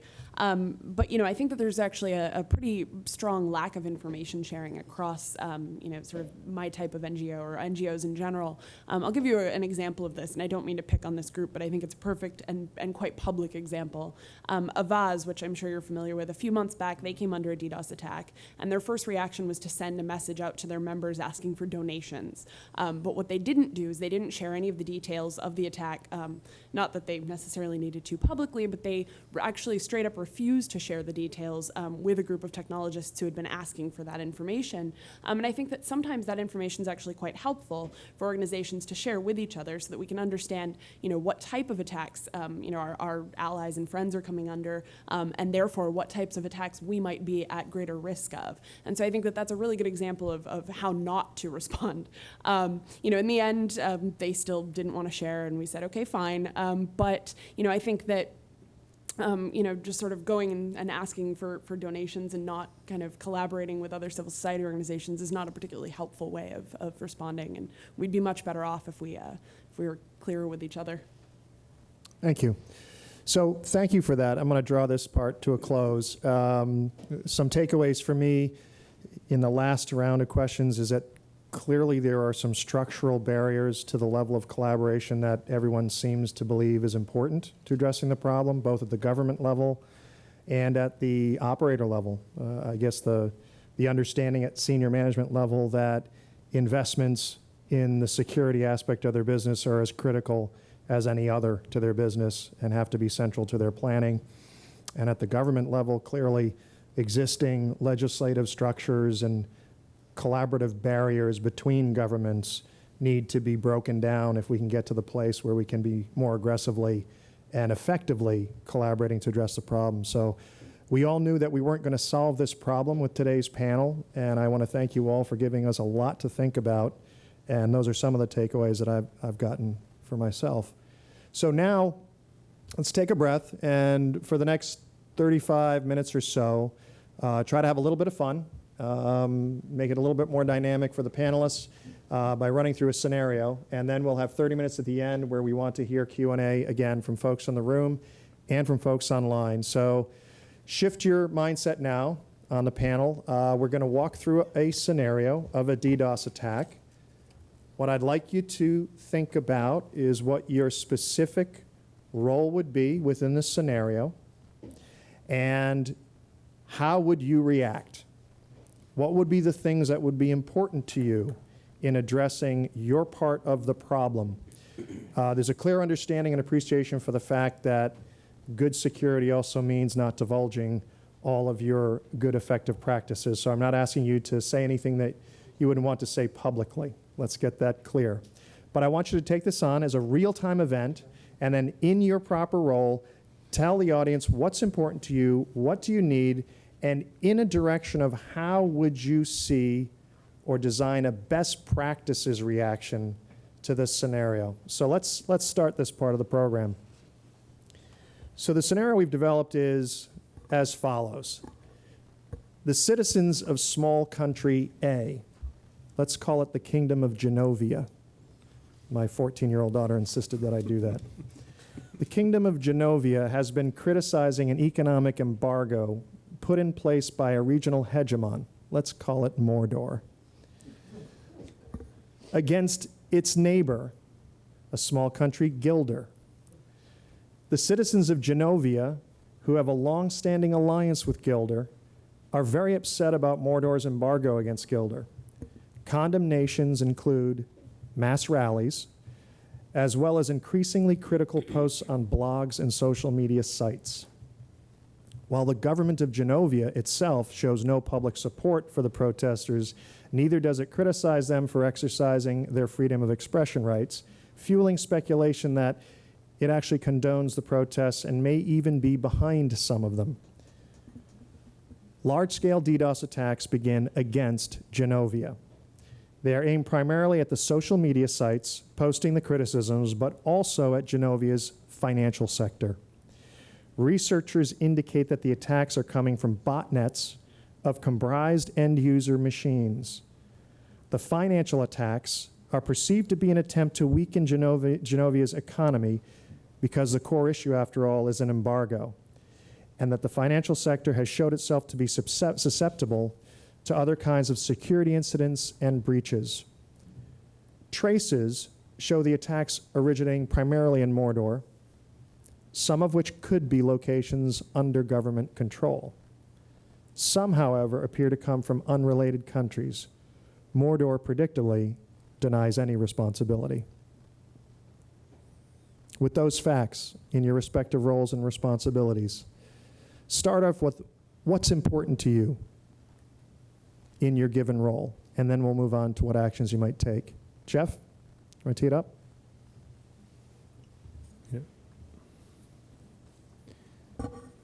I guess the first thing, you know, I'm being the least technical guy up here, I think. You're going to want to really figure out, you know, you talked about the attacks originating from Mordor, but does that mean the command and control is there? Are the machines, you know, all over the place? You know, if you're going to respond, you need to, I guess, figure out first, what is your first goal in responding? Are you going to try to stabilize your systems? Or are you going to try to somehow get attribution and then seek retribution? So I guess my first counsel would be look at what you have in place to respond and figure out what your ultimate goals are. You need to know what you're driving at so you're not wasting resources pursuing answers to questions that don't help you achieve your ultimate goal. Thank you. Ram. 4 things. 1, get contact lists. 4 things. 1, get contact lists together, because you know people, but there are other people involved here, so you got to get that. That's in some ways the top thing. Second is to set up an analysis framework. How are you, once you identify the scope of the problem, then you need a framework in which to actually work as new data comes in, and you need a structure. So create a structure for it. Third thing is to begin working with upstream providers, folks who are connecting you and connecting others to the internet. Start working with them, because you need to have information sharing and also the ability to take mitigation measures, to take steps if and when you have to. And the fourth is to set up alerts based on pattern recognition or traffic analysis that your analytical team is already doing. Those are the first 4 things to do. Thank you. Damien. So the first thing I would ask about this would be, what style of attack is this? Depending on, some attacks can be spoofed with the sources, some cannot.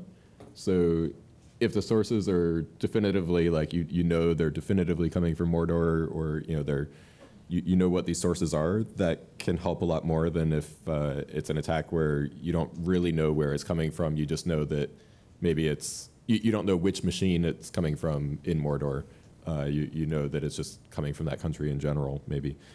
And I think that's the key thing to focus on here. I mean, I agree with what others said, but I think it's important to start by understanding the details of the attack, figuring out what you actually know and versus what you are assuming or guessing about the attack. And then I would also start thinking about what type of collateral damage is acceptable. You know, if you really only care about financial services in Genovia being accessible to people living in Genovia, they could, at the border of their country, just block all traffic from Mordor. And yeah, people who happen to be on vacation to Mordor might not be able to access their bank account, and that would be pretty bad. But you could at least partition the problem and keep your own country up. Thanks for that point. And just to note, people on vacation in Mordor, to my understanding, no one walks into Mordor. Miguel, please. I might actually repeat some of the things that my colleagues here have said. From the perspective of an operator that focuses on mitigation and defense, I would probably start by looking at the affected entities. Get a good scope on what the targets are, what's being affected. Move to start looking at determining what the attack vectors are that are being used for this particular attack. You can do this in a variety of ways. And then I'd probably start focusing on starting the mitigation techniques and the defense against these affected systems. As Damien said earlier, I'd look at prioritizing and trying to determine or trying to gauge which affected resources are acceptable collateral damage, which are priorities and need to be available and need to be in place. I'd be sharing information as much as possible with both the public and private sector, the operators in question that manage the assets that are being attacked. So definitely start reaching out to people. Another thing that I would be doing is heavily monitoring social media. Typically, with an attack on Mordor, let's say, and suspected political motivations for the attack, I would be looking at Facebook, I'd be looking at Twitter, I'd be looking at internet relay chat rooms. Anywhere where these attackers could potentially congregate to organize, I'd be monitoring that, and I'd be trying to glean as much information as I can from that activity that is going on online. So those are some of the things that I'd be doing. Thank you. Danny. So, yeah, I guess there's both a luxury in going last and not having much to say about some of those things. But there are a few things I could offer, actually. I think these guys are certainly all spot on with a lot of this. I think certainly, whatever detection capabilities you had for this, whether it was a phone call, hopefully not, or, an alert or some capability, engage your incident response capability, which you should have now because, you've been alerted to that, and then figure out what controls for that sort of attack vector, right, is exactly as these guys have said. You certainly want to continue with continuous monitoring and make sure that other devices, other things aren't impacted, in particular with sort of multi-vector attacks, especially such as this, which we have seen empirically in the past. One of the things that you have to be really careful about, and we've actually seen this in the past and learned from that, as Genovia should have learned from, is that you got to be really careful about what kind of controls you put in place for attacks as well, because you may say, I'm going to bring everything back into my organization under control, and then I'll turn my internet access back up, or inside my nation, or whatever it is, and we've literally seen this at the national level. And so you decide you're going to break all your connectivity, and then you realize you don't have a root name server, or you realize your CCTLD is hosted in Mordor, or you realize that your email's over there, or your authentication server, or your CA that issues your certs are there, or or some other resource that you need. So you really need to enumerate those things and understand what enables your business before these attacks occur. Right? I think I used this statement in the past, but kind of goes back to Mike Tyson's everyone's got a plan until they get hit sort of mentality, right? And so I think that if you haven't done this and you're on the receiving end of a large scale attack, it could be really problematic. So certainly absorbing an attack and then refining your controls and mitigating as surgically as possible, and then trying to move those controls further and further upstream, and then collaborate as much as possible is pretty much what you can do today, and then protect any forensics information associated with that for whatever it is that you might intend to do with that information. So.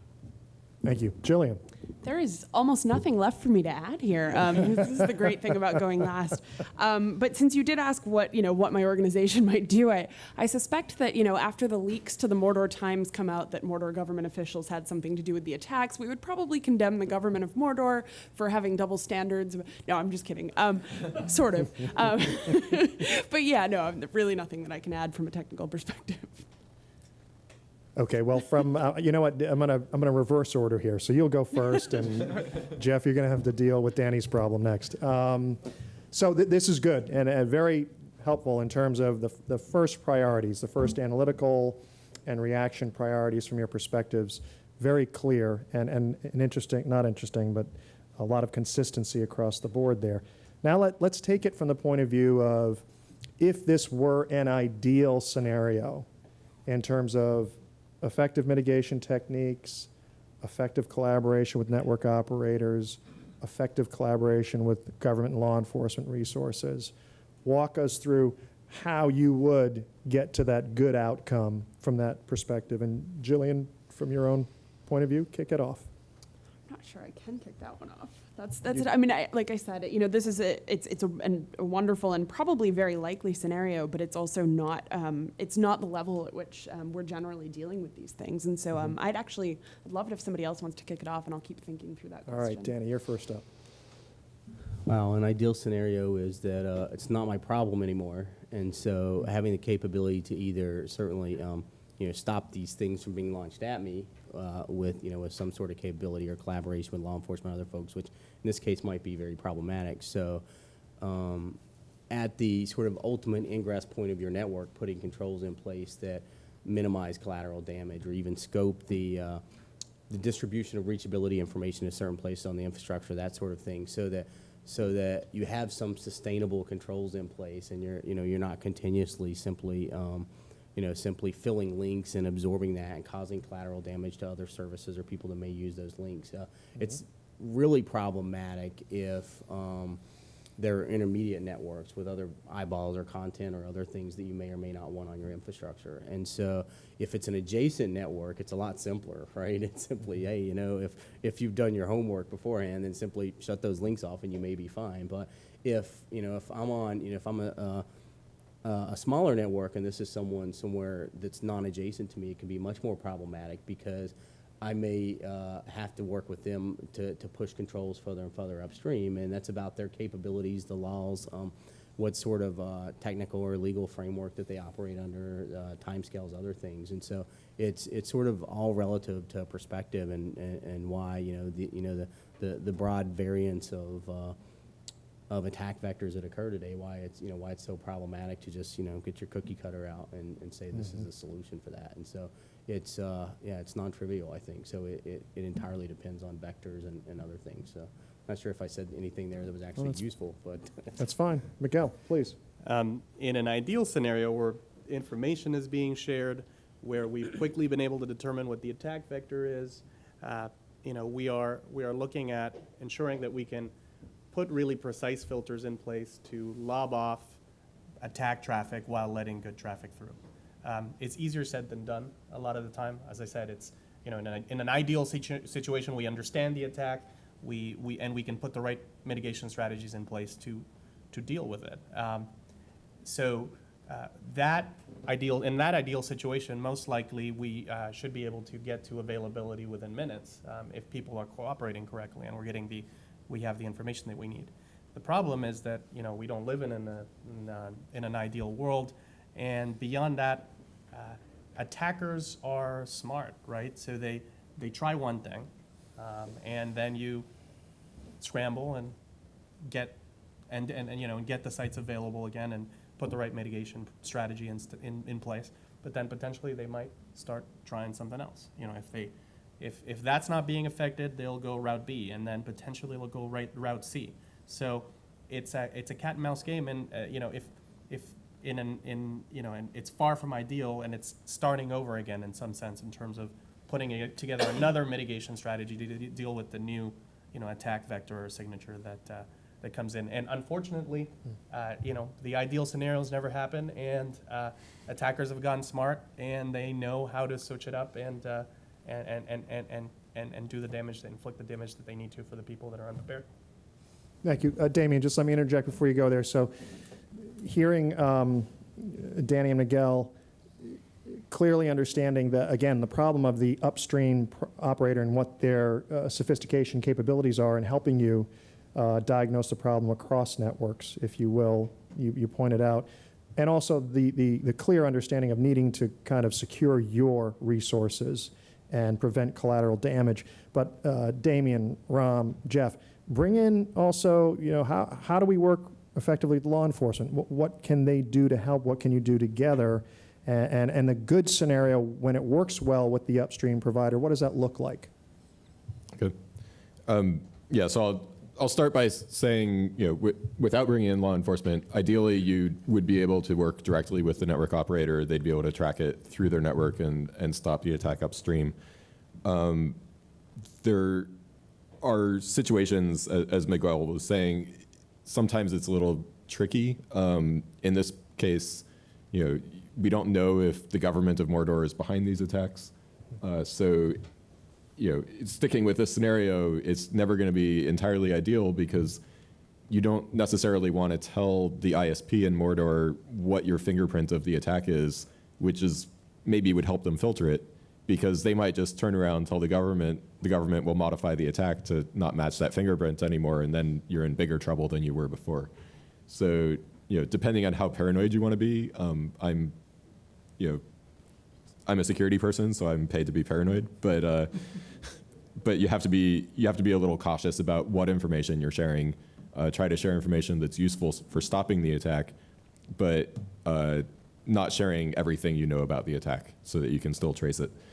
In terms of law enforcement, since we're in the U.S., U.S. CERT is a good resource. They have contacts at CERTs so CERT is Computer Emergency Response Team.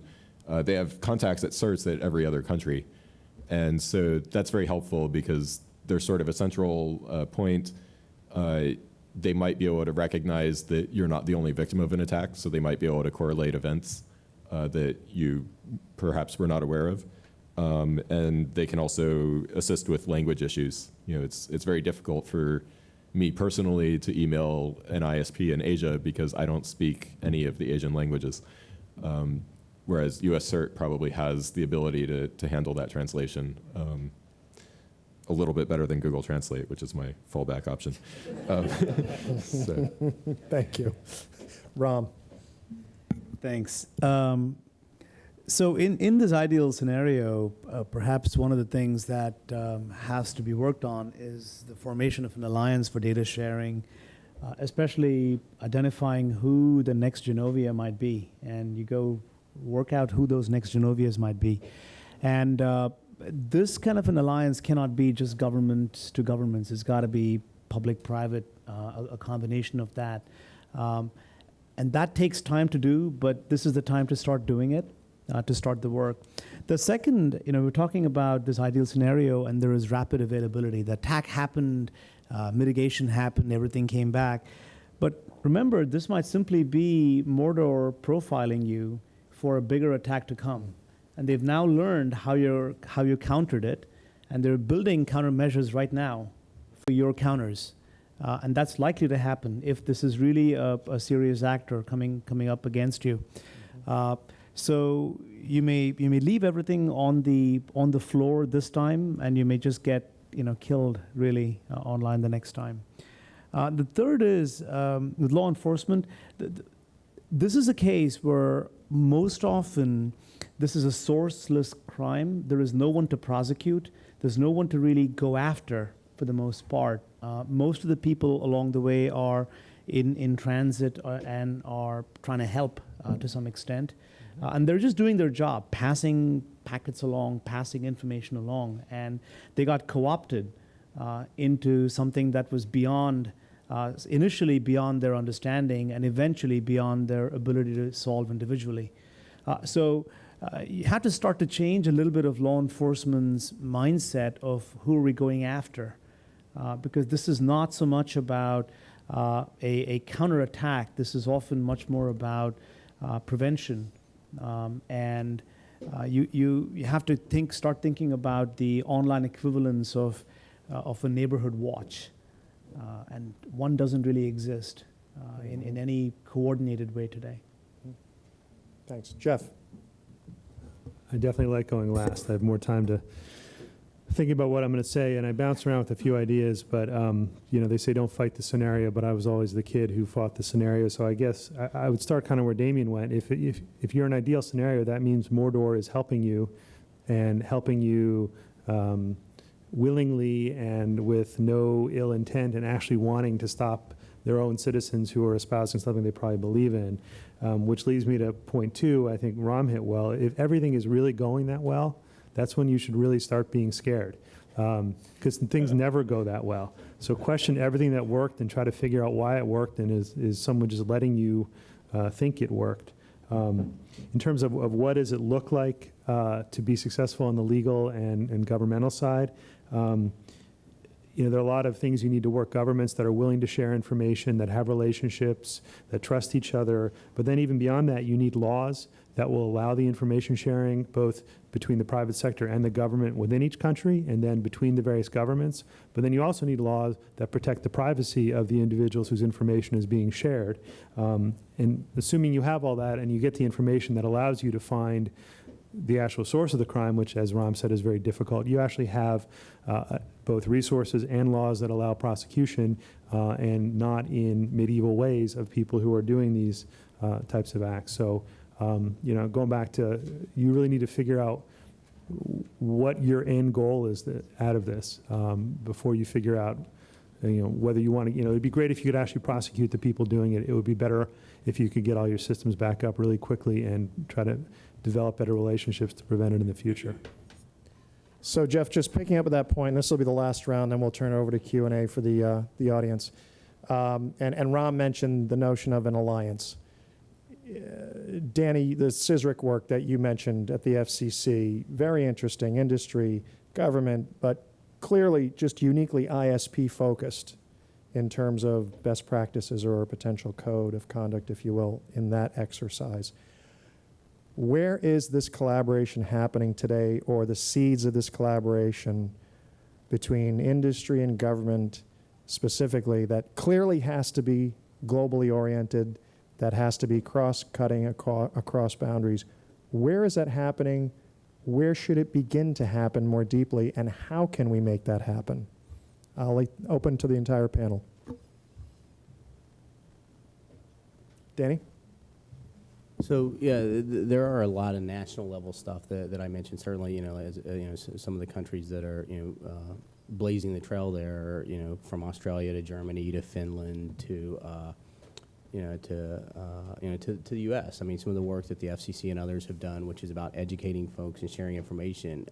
A lot of this, as you notice, even through these scenarios, comes back to international laws, right? Mm-hmm. Or even national laws, or disclosure laws, or fair disclosure laws, right? I mean, what is the extent of where I can share information and who I can get help from, and where can we get collaboration from a nation state versus send in a snatch team or not do anything, right? And so, what are the kind of capabilities that you have? And then, a lot of it, you'd really like to operate in meat space and prosecute people that have real impacts on real businesses and break laws internationally. But, how do you balance that internationally with privacy, for example, right? I mean, that's a tough balance, because if you can attribute every transaction on the internet, then no one has any privacy or anonymity. And what does that mean for censorship or for other things, right? So all these sort of things together is it's definitely needs more leadership from the government. I think they've certainly done a humongous amount. Certainly from local law enforcement folks we work with to national level folks. And certainly Jeff and some of the places he's been, a lot of the folks looking for ways to collaborate and to put frameworks in place, allow information sharing, and enable sort of protections of private sector and industry, and that the government's got your back for this, and that they're going to pull the levers and turn the steam valves they have to make sure that if someone's attacking someone on this infrastructure and having an impact, that it's having a real impact, and represent their citizens wherever they are. So I think it sort of goes all the way back to that from the international perspective, because of the projection capability that adversaries have on the internet. And there are a lot of alliances, a lot are private sector, public sector partnerships, everything from Internet Security Alliance, Online Trust Alliance, Stop Badware. I mean, there's no shortage. I mean, a lot of the outreach that we talked about, the work that MOG and Anti-Phishing Working Group and and some of the other folks have done. So I think a lot of this is happening, but it's certainly the industry level leadership with the recognition by by governments that they're captive to this. We're all sort of captive to this, and the only way we're going to get there is if we collaborate. So, Thanks. Anybody else? There are many more acronyms we could throw out there about the various public-private collaboration partnerships, some doing great work, some doing work. But I want to get back to something I think Miguel touched on earlier about information sharing and the need to share information. And most folks who would go ahead and share will get slapped down for it. There are two reasons for it. One, corporate strategic secret issues, but also the lawyers will often slap you down because, well, can we really share that information? And that's an area where I think we need change, and we need it soon, is changing the laws that limit the ability of companies who want to share information with other companies, ECPA, Electronic Communications Privacy Act, antitrust laws. All of these don't need to be gutted, they need to be reformed. And frankly, we got to a very weird place in the end of the legislative cycle this year where you had the head of the National Security Agency and you had privacy groups all saying, this is something we need to do, and here's a framework that we all think actually can work. Based around the idea of sharing cybersecurity information, narrowly defined for cybersecurity purposes, narrowly defined. But Congress, in its infinite wisdom, got you have the NSA and the privacy groups essentially agreeing, so Congress chose not to act. And that is something that I think is not going to solve the problem, but would be a step in the right direction to allow information sharing and maybe break down some of those barriers, make it happen 5, 10, 15 minutes, an hour sooner, or even where it won't happen at all. So that's something that within all these groups, there are still these limitations that are legal and need to be changed by the politicians. Thanks. Damien. So I wanted to mention there are some ways that collaboration can occur without needing to necessarily involve lawyers or worry about user privacy. Some of the attacks that we see, there's just sharing information about the fact that we're seeing an attack, the size of the attack, the type of the attack can be helpful to others. So as a recent example, the DOS attack that hit the banks recently hit us actually about a week before it started hitting all of the banks. And we sent a quick heads up to a security list of people, just letting them know, hey, we're getting this surprisingly large attack. This is a bit unusual. This is what it looks like. You might want to watch out, be prepared. Unfortunately, 2 days later, we wrote back and said it just doubled in size. But there are things that you can do to give out information. We're not giving out necessarily like the IP addresses that it's coming from because we have to talk to lawyers about the privacy implications of that. But even just the basic information about the type of attack that you're getting and the size and maybe the general area of the world it's coming from can be very helpful to others. Thanks. Any last remarks? Okay, thank you, panelists, very much for playing along and for the great information you provided with us so far. So let's get to the real important folks here today, the audience, both here and online. At least for the next 30 minutes, we'll have an open mic in the middle of the room. I think we have some questions from online. So if you would, please, Jolie, we have... Okay. Doesn't work? Why don't you come up and use this microphone, if you would, to pose your question. I'm David Salmanoff, president of the Internet Society of New York. And just as we have software as a service and infrastructure as a service, there's now crimeware as a service. So if I'm a bad person, rather than going to all the trouble of actually attacking somebody I don't like on the internet, I can actually pay a service provider to do it for me, or they're using a commercial business model, so I can have warranties, guarantees of quality of service, support contracts, and everything else. So my question is, wouldn't it make sense for whether it's industry or law enforcement or whatever to focus on identifying these crimeware service providers, infiltrating them, targeting them, getting their, purchasing their software and reverse engineering it to disable it, that type of thing.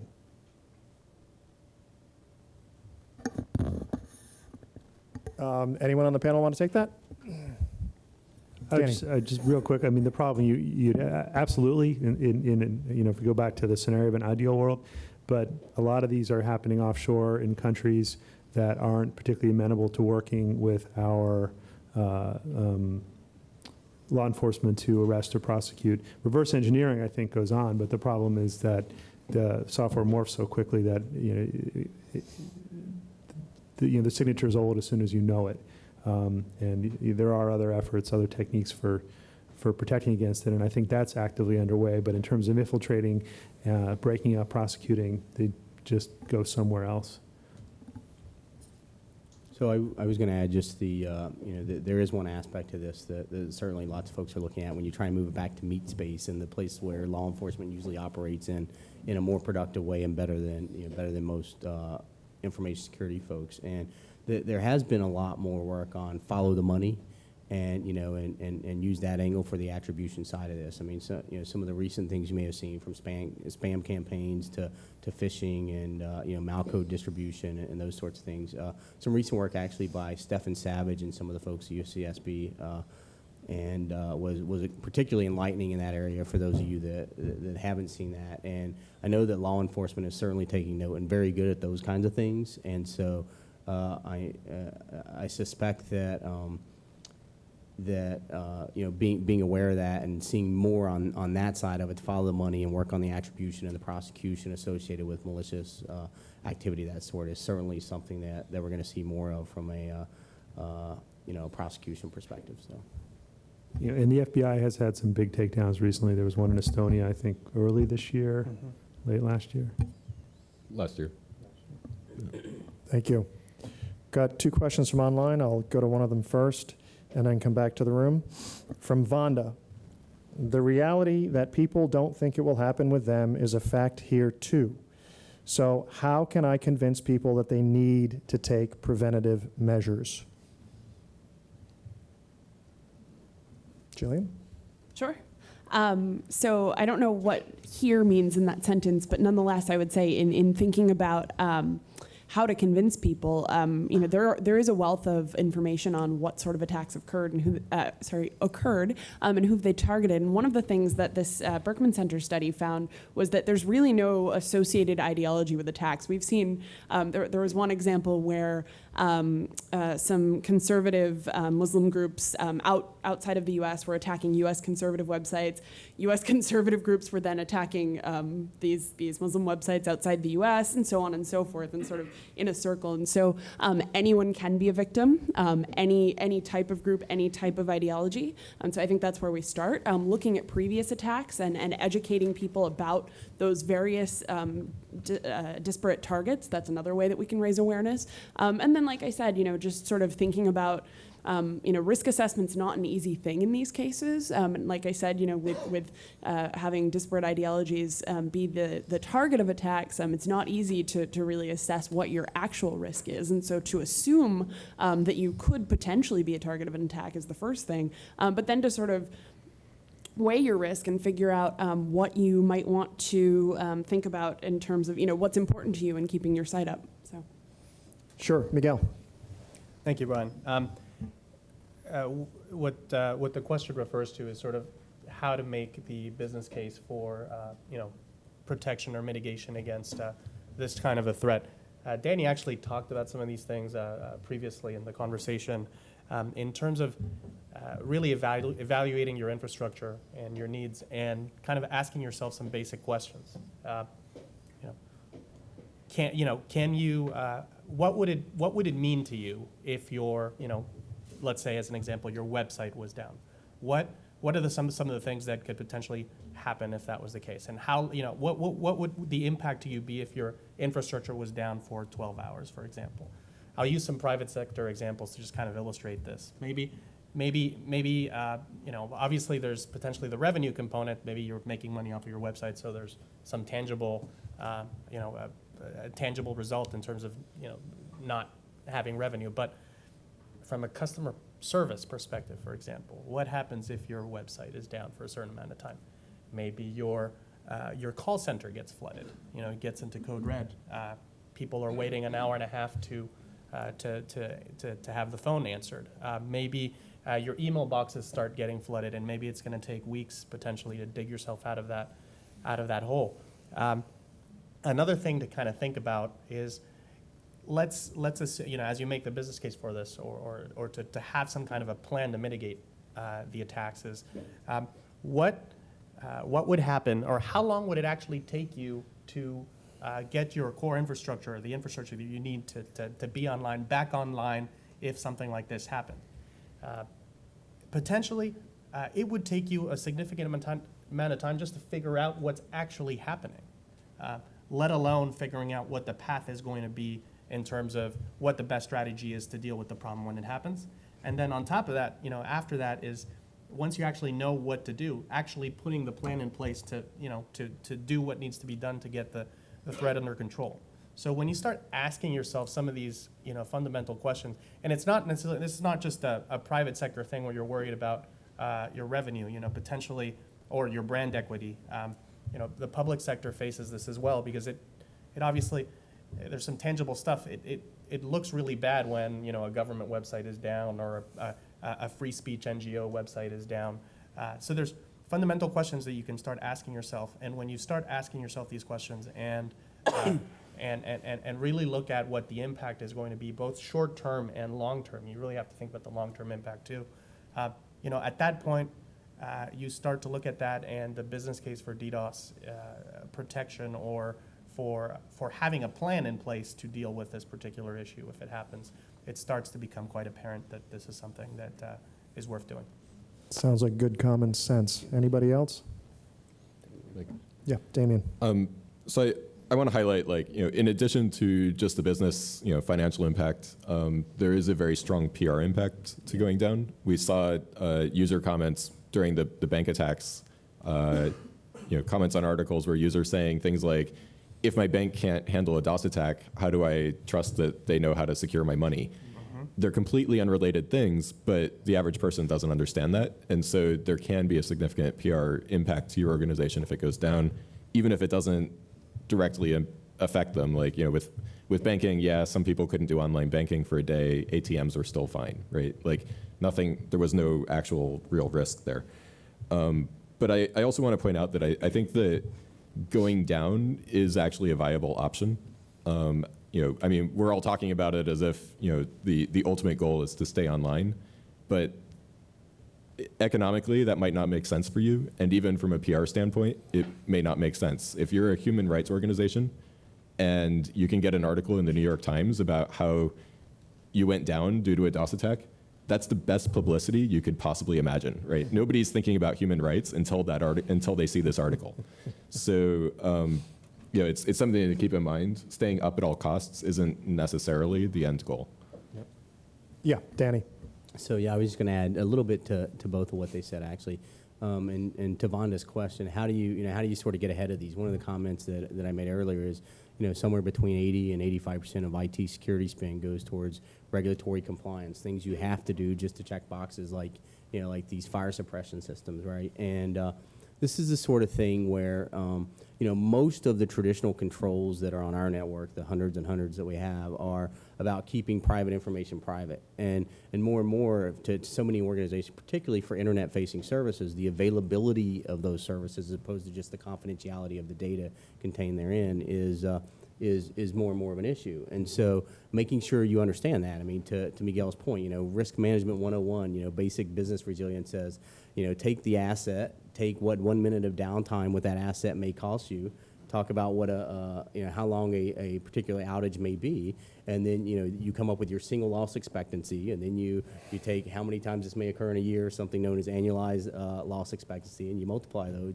or multiply annualized rate of occurrence with single loss expectancy, and in a year this much downtime could cost you this much in your organization. And if you don't do that, and then say, okay, what are we willing to invest in proactively to get residual risk to some level that we can temper, or go buy insurance or ignore it and hope that it doesn't happen. So you really need to think about this. Actually, I'll reference again the the Internet Security Alliance document. It's a little hefty, but it's a really great read for folks asking just that question. It's a CFO's Guide to Cyber Risk, and it sort of talks about some of these sorts of things. So I definitely recommend that you have a look at that and try and get ahead of it. So I'm done now. So. Okay, do we have other questions from inside the room, please? I'll do a question. Okay, Jolie.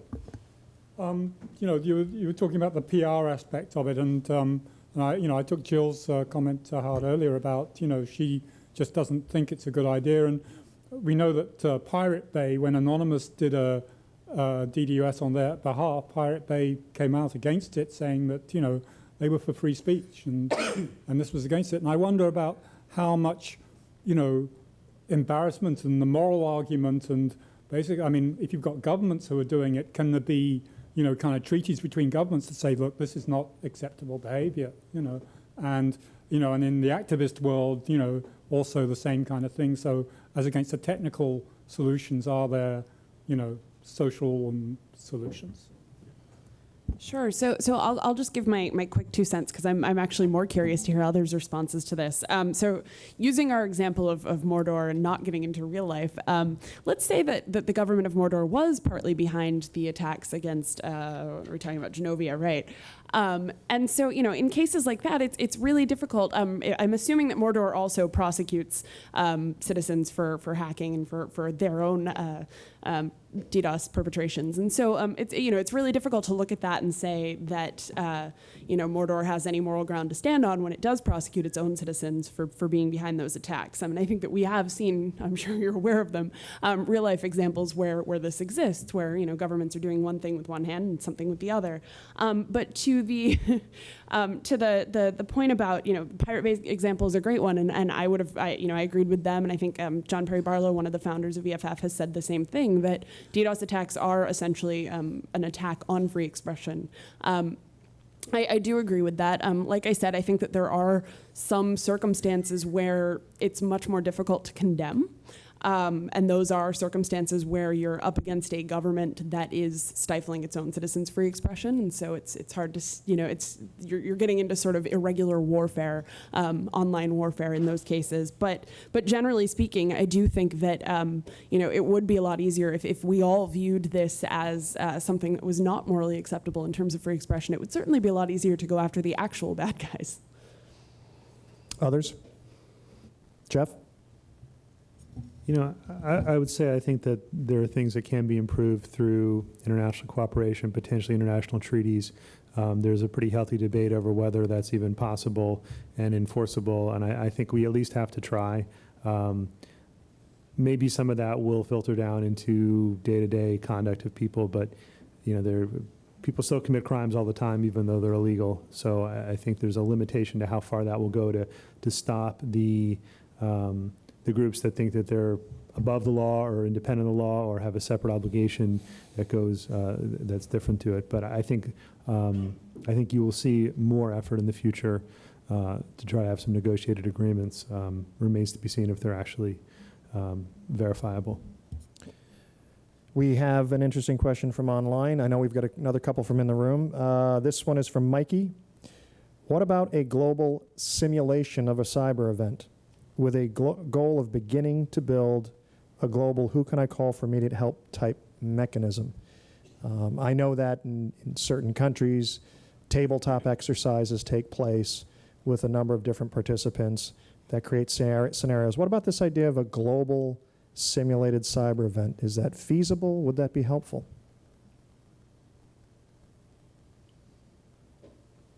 Ram? Oh, sorry, Danny? Good. I was just going to, I think it was Miguel that quoted Mike Tyson.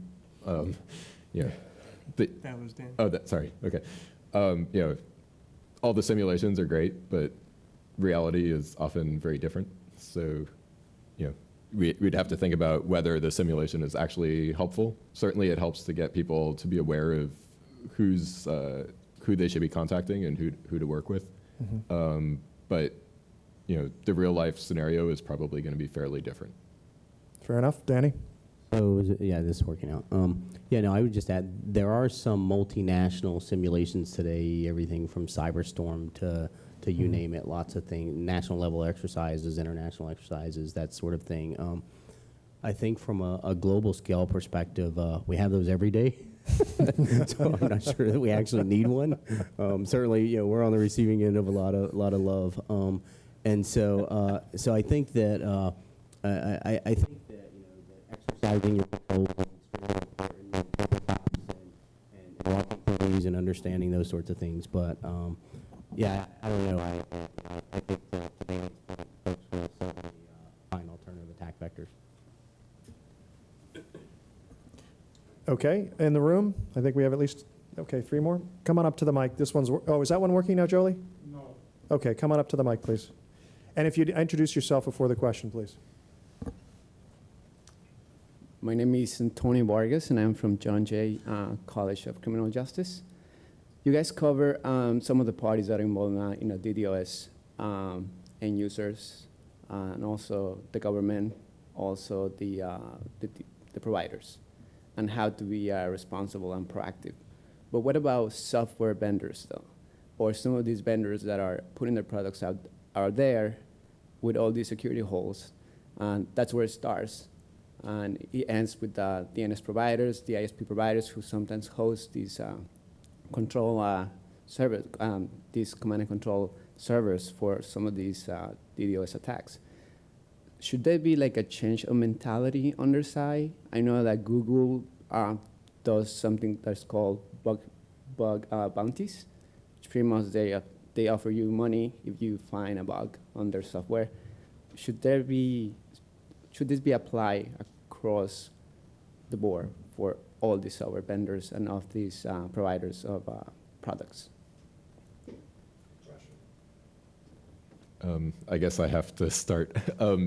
So we do find that, so what he was referring to is Google has a program where we actually pay for people to find bugs in our products, so for security critical bugs. So we found that there's a lot of college kids or independent security researchers who are very interested in looking for security holes, and when they find them, they previously basically had no option but to, they could give it to us privately, hope that we'd fix it, or to whatever vendor of the software was. It could be Microsoft or Adobe, and hope that they would fix it. But then if, the company could just take no action and they could just, wait and let this vulnerability remain. And eventually this kid might say, well, or, the security researcher would say, why am I waiting on this? Everyone's vulnerable to this thing. And they would publish this exploit. And then you could see lots of attacks targeting that. So what Google has done is basically start offering money for bugs to compensate their time in finding them.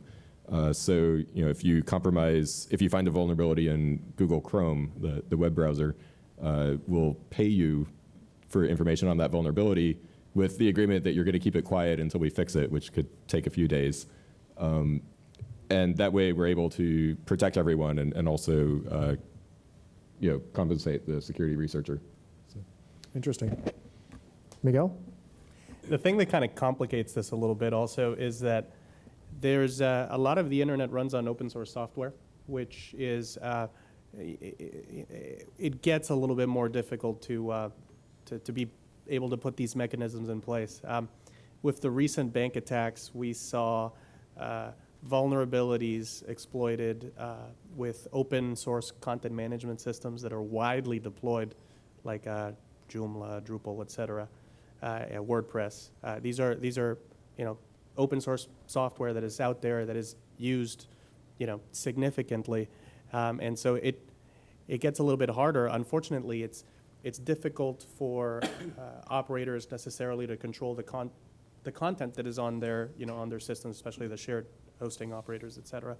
And it's hard to push people to update their software. And as for software developers, as much as they'll try to make things as secure as they can, there's always going to be some kind of a bug. You can't get it all, and it's the fact that there's so much open source software out there. It's not like you can point a finger and say, you are responsible. It's quite difficult to do. Yeah, Ram. One thing that software manufacturers and the developers of software, some of them have to start thinking about and changing their mindset is to come to an understanding that many of the devices on which the software is running are always on and they're always online. There's still a lot of software that does not incorporate automatic updating and regular downloads of patches. That should be the baseline. That should be the very fundamental thing. And that's the kind of thing that ought to be taught in schools for folks who are learning how to write code. It's not enough to just learn to do the code, but to have that mechanism in there. It ought to be trivial and it ought to become regular. Unfortunately, it's more the exception than the norm today. And I think if you get to that point, that'll solve some part of the problem quite significantly. Danny. So yeah, I think I'd be remiss in not mentioning VeriSign's iDefense vulnerability contribution program as well, and we do something very similar for any vulnerabilities that fall within a very broad spectrum that are multi-vendor, and try and do responsible disclosure associated with those. To the topic in general, I think bounties are certainly valuable things in general for people that want to apply exploits in a positive way and contribute in a positive way to industry. I think anybody that's paying attention certainly realizes that a lot of the commercial vendors, while there's always going to be a long way to go, are leaps and bounds from where we were with the wormable systems of or even patch management systems that were vulnerable of a few years ago, right? And so I think Microsoft is an example, but lots of others as well. And so I think we are making progress, but secure coding practices, application, software security, those things, all the fundamentals are certainly things that we're going to have to continue to do a much better job at. Thank you. I know we've got 2 more questions in the room. Go here first and then please identify yourself. Eric Ribbelman, New York Technology Council. I was wondering if you could put this in perspective. Are DDoS attacks the one thing we should be focusing on? Are there others, like SYN floods, or other attacks that are similar in nature that there should be conferences on and keep up at night? Or is this where most of your energy goes?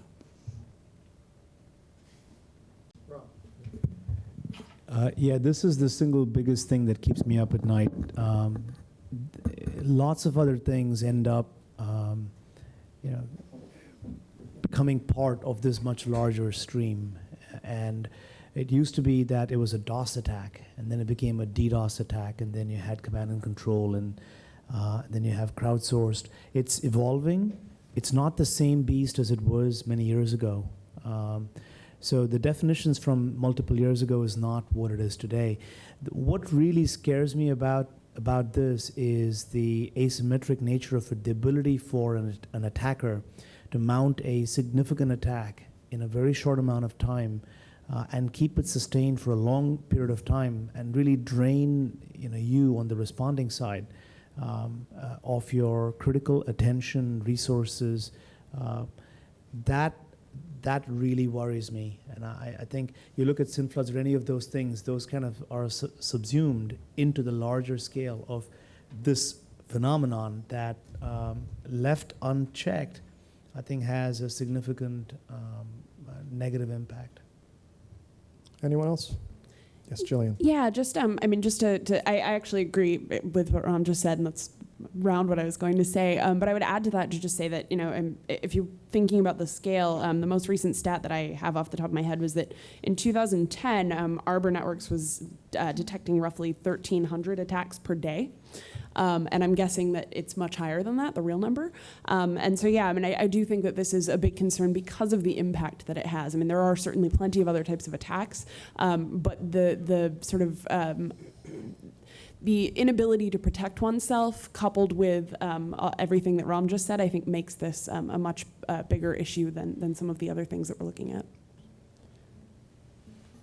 So I was just going to add, I think certainly, DDoS, the two primary vectors, volumetric, in other words, attacks are getting bigger, more frequent, longer duration, so forth. But the sophistication of those as well, where the right query stream could drive a lot of back-end transactions on the right piece of infrastructure. Those sorts of things from a denial of service perspective is, the availability, the availability side of the information security, triad, I guess, is, with the other two sides are the integrity of information on the infrastructure and the confidentiality. And I think certainly, for anyone in the information security field, persistent attackers, advanced attackers, even general attackers and mobile devices, and bring your own device, and sort of a squishy perimeter, and soft underbelly inside of an enterprise or at Starbucks or whatever. All those things for information leakage and so forth certainly is something that you should be concerned with as well. But the availability side for a lot of folks that are in the network services business is a very big piece of that. But also the sort of the more concerted attackers that might want to control the right keyboard as opposed to simply disabling it is also something that has some pretty far-reaching effects. Damien. So I wanted to say from a defender standpoint, yeah, DDoS is sort of the largest concern right now. But from a global view, I think DOS attacks are really a symptom of a larger problem, which is that there's a lot of infected machines on the internet. I think at one point I heard an ISP say they estimated 10% of their customers were infected. So when you take that into account, if we could actually stop having so many infected machines on the internet, or so many vulnerable machines at least, then that would largely reduce the scope of these DOS attacks. And for that, we basically need what Ram was saying of automatic updates have to be the normal thing. You should never have any client-side software that doesn't automatically update. Thanks. Miguel. Just adding to one thing that Damien is saying, I absolutely agree with all of that in terms of automatic updates, and especially for end user computers, which form a significant part of the botnet paradigm these days. When it comes to enterprises, it gets a little bit more difficult. I think as much as I would love to say, yes, I could or I'm going to automatically update my production, software. Unfortunately, especially for large-scale operators that are running infrastructure that services a lot of people, you don't really know what's going to happen when you make an update potentially, and that has to be very carefully controlled. It's got to be regression tested. It's got to go through extensive QA, and are we ever going to get to a point where it's going to be easy for enterprises to be able to push out security fixes? I'd love. The idealist in me says that I hope so, but I'm skeptical that that's going to be the case, because the day-to-day aspects of ensuring business operations continuity and making sure that assets are available are most likely for the foreseeable future going to trump the need to push out updates as quickly as possible. Thanks. Actually, we do have two more questions. This gentleman here first, and we do have time for two more questions. So if you come up, please. I am Aditya Narayan. I run a software company called QCD Systems. So the question is actually very similar to the previous one, but I'll go a little more in detail. So when it comes to security, there's many different aspects to it. So let's say there's security of just data itself. So there's a threat to intellectual property, and then we've heard of cases where intellectual property got stolen, or at least there's rumors of that. And there's movie companies always have their trailers leaked and pieces of movies leaked. So that's one kind of threat out there. Then there's other things like the phishing kind of thing, Nigeria scams and all that.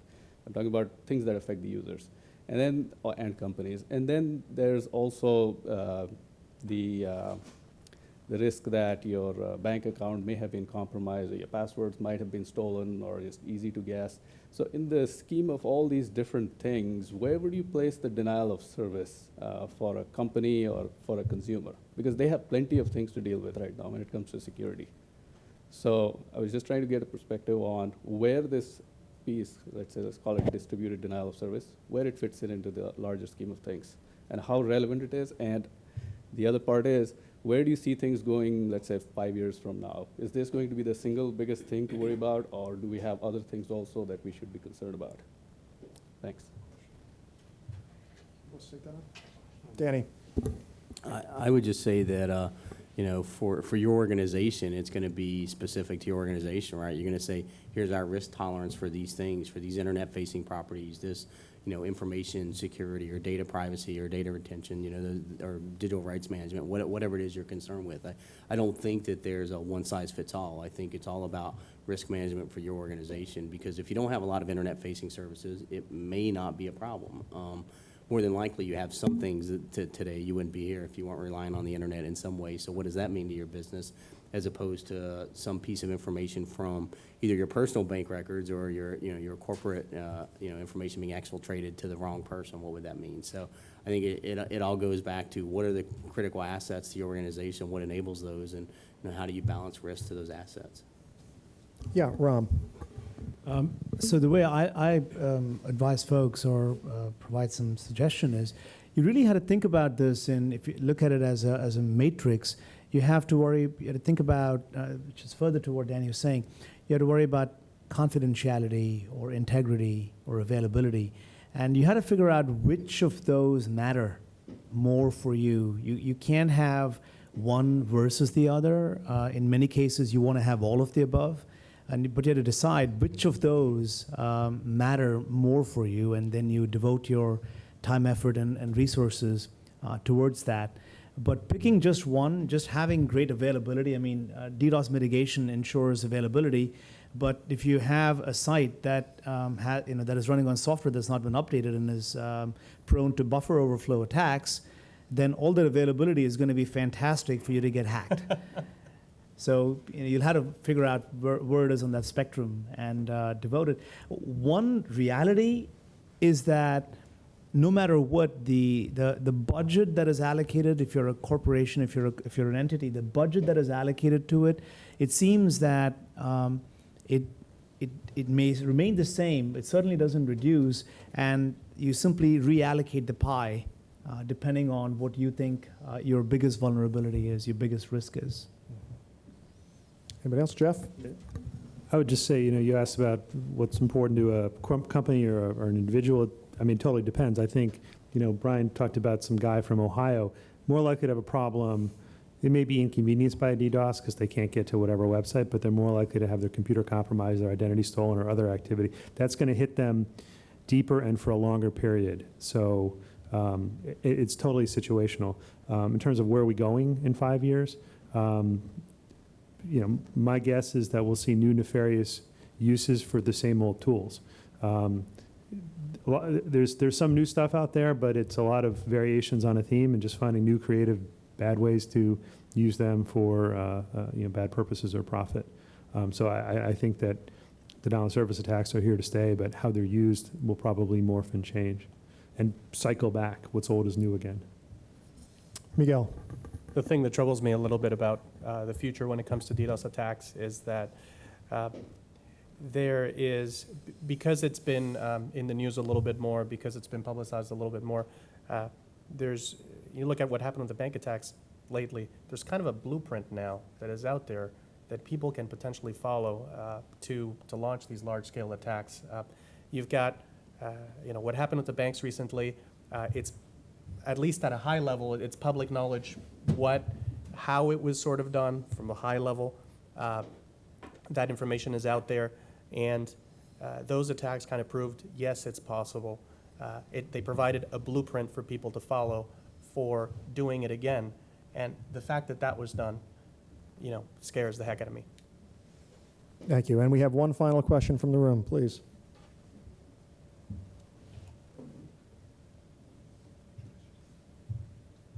Hi, it's Lucas from Palantir.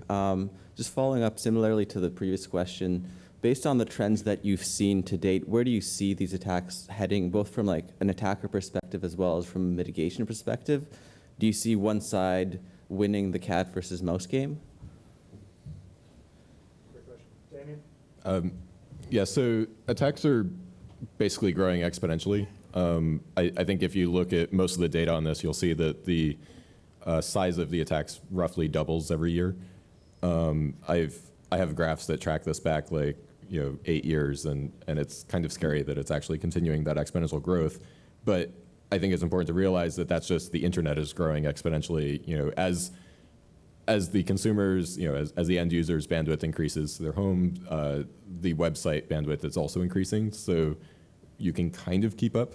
But I think that a lot of what we're going to run into is that a very small website, especially the types of sites that Jillian is worried about, are simply too small to possibly survive, right? So they're going to be forced to combine their resources and pool with others. So what I expect is probably going to happen over the next 5 years is we're going to start seeing organizations consolidate into larger and larger pools until eventually we're going to have only like maybe 5 organizations that offer DDoS mitigation in the cloud as a service. It's just my guess of where the world's headed. Ram. And my fear is that we get to that point and you get to too big to fail. Well, with that thought, we're going to bring this to a close. Well done. Fear and Loathing in New York. Public Interest Registry, the New York Technology Council, the Internet Society, and the Internet Society's New York chapter want to offer our sincere thanks to the panelists today. Thank you so much for your time, your dedication to helping us understand this really critical issue, and also to thank the audience here and the audience online for following along. We hope that today's event has been helpful and that the participants come away with greater appreciation of the scope of this problem, steps that should be taken to mitigate DDoS attacks, and the potential for significant unintended consequences.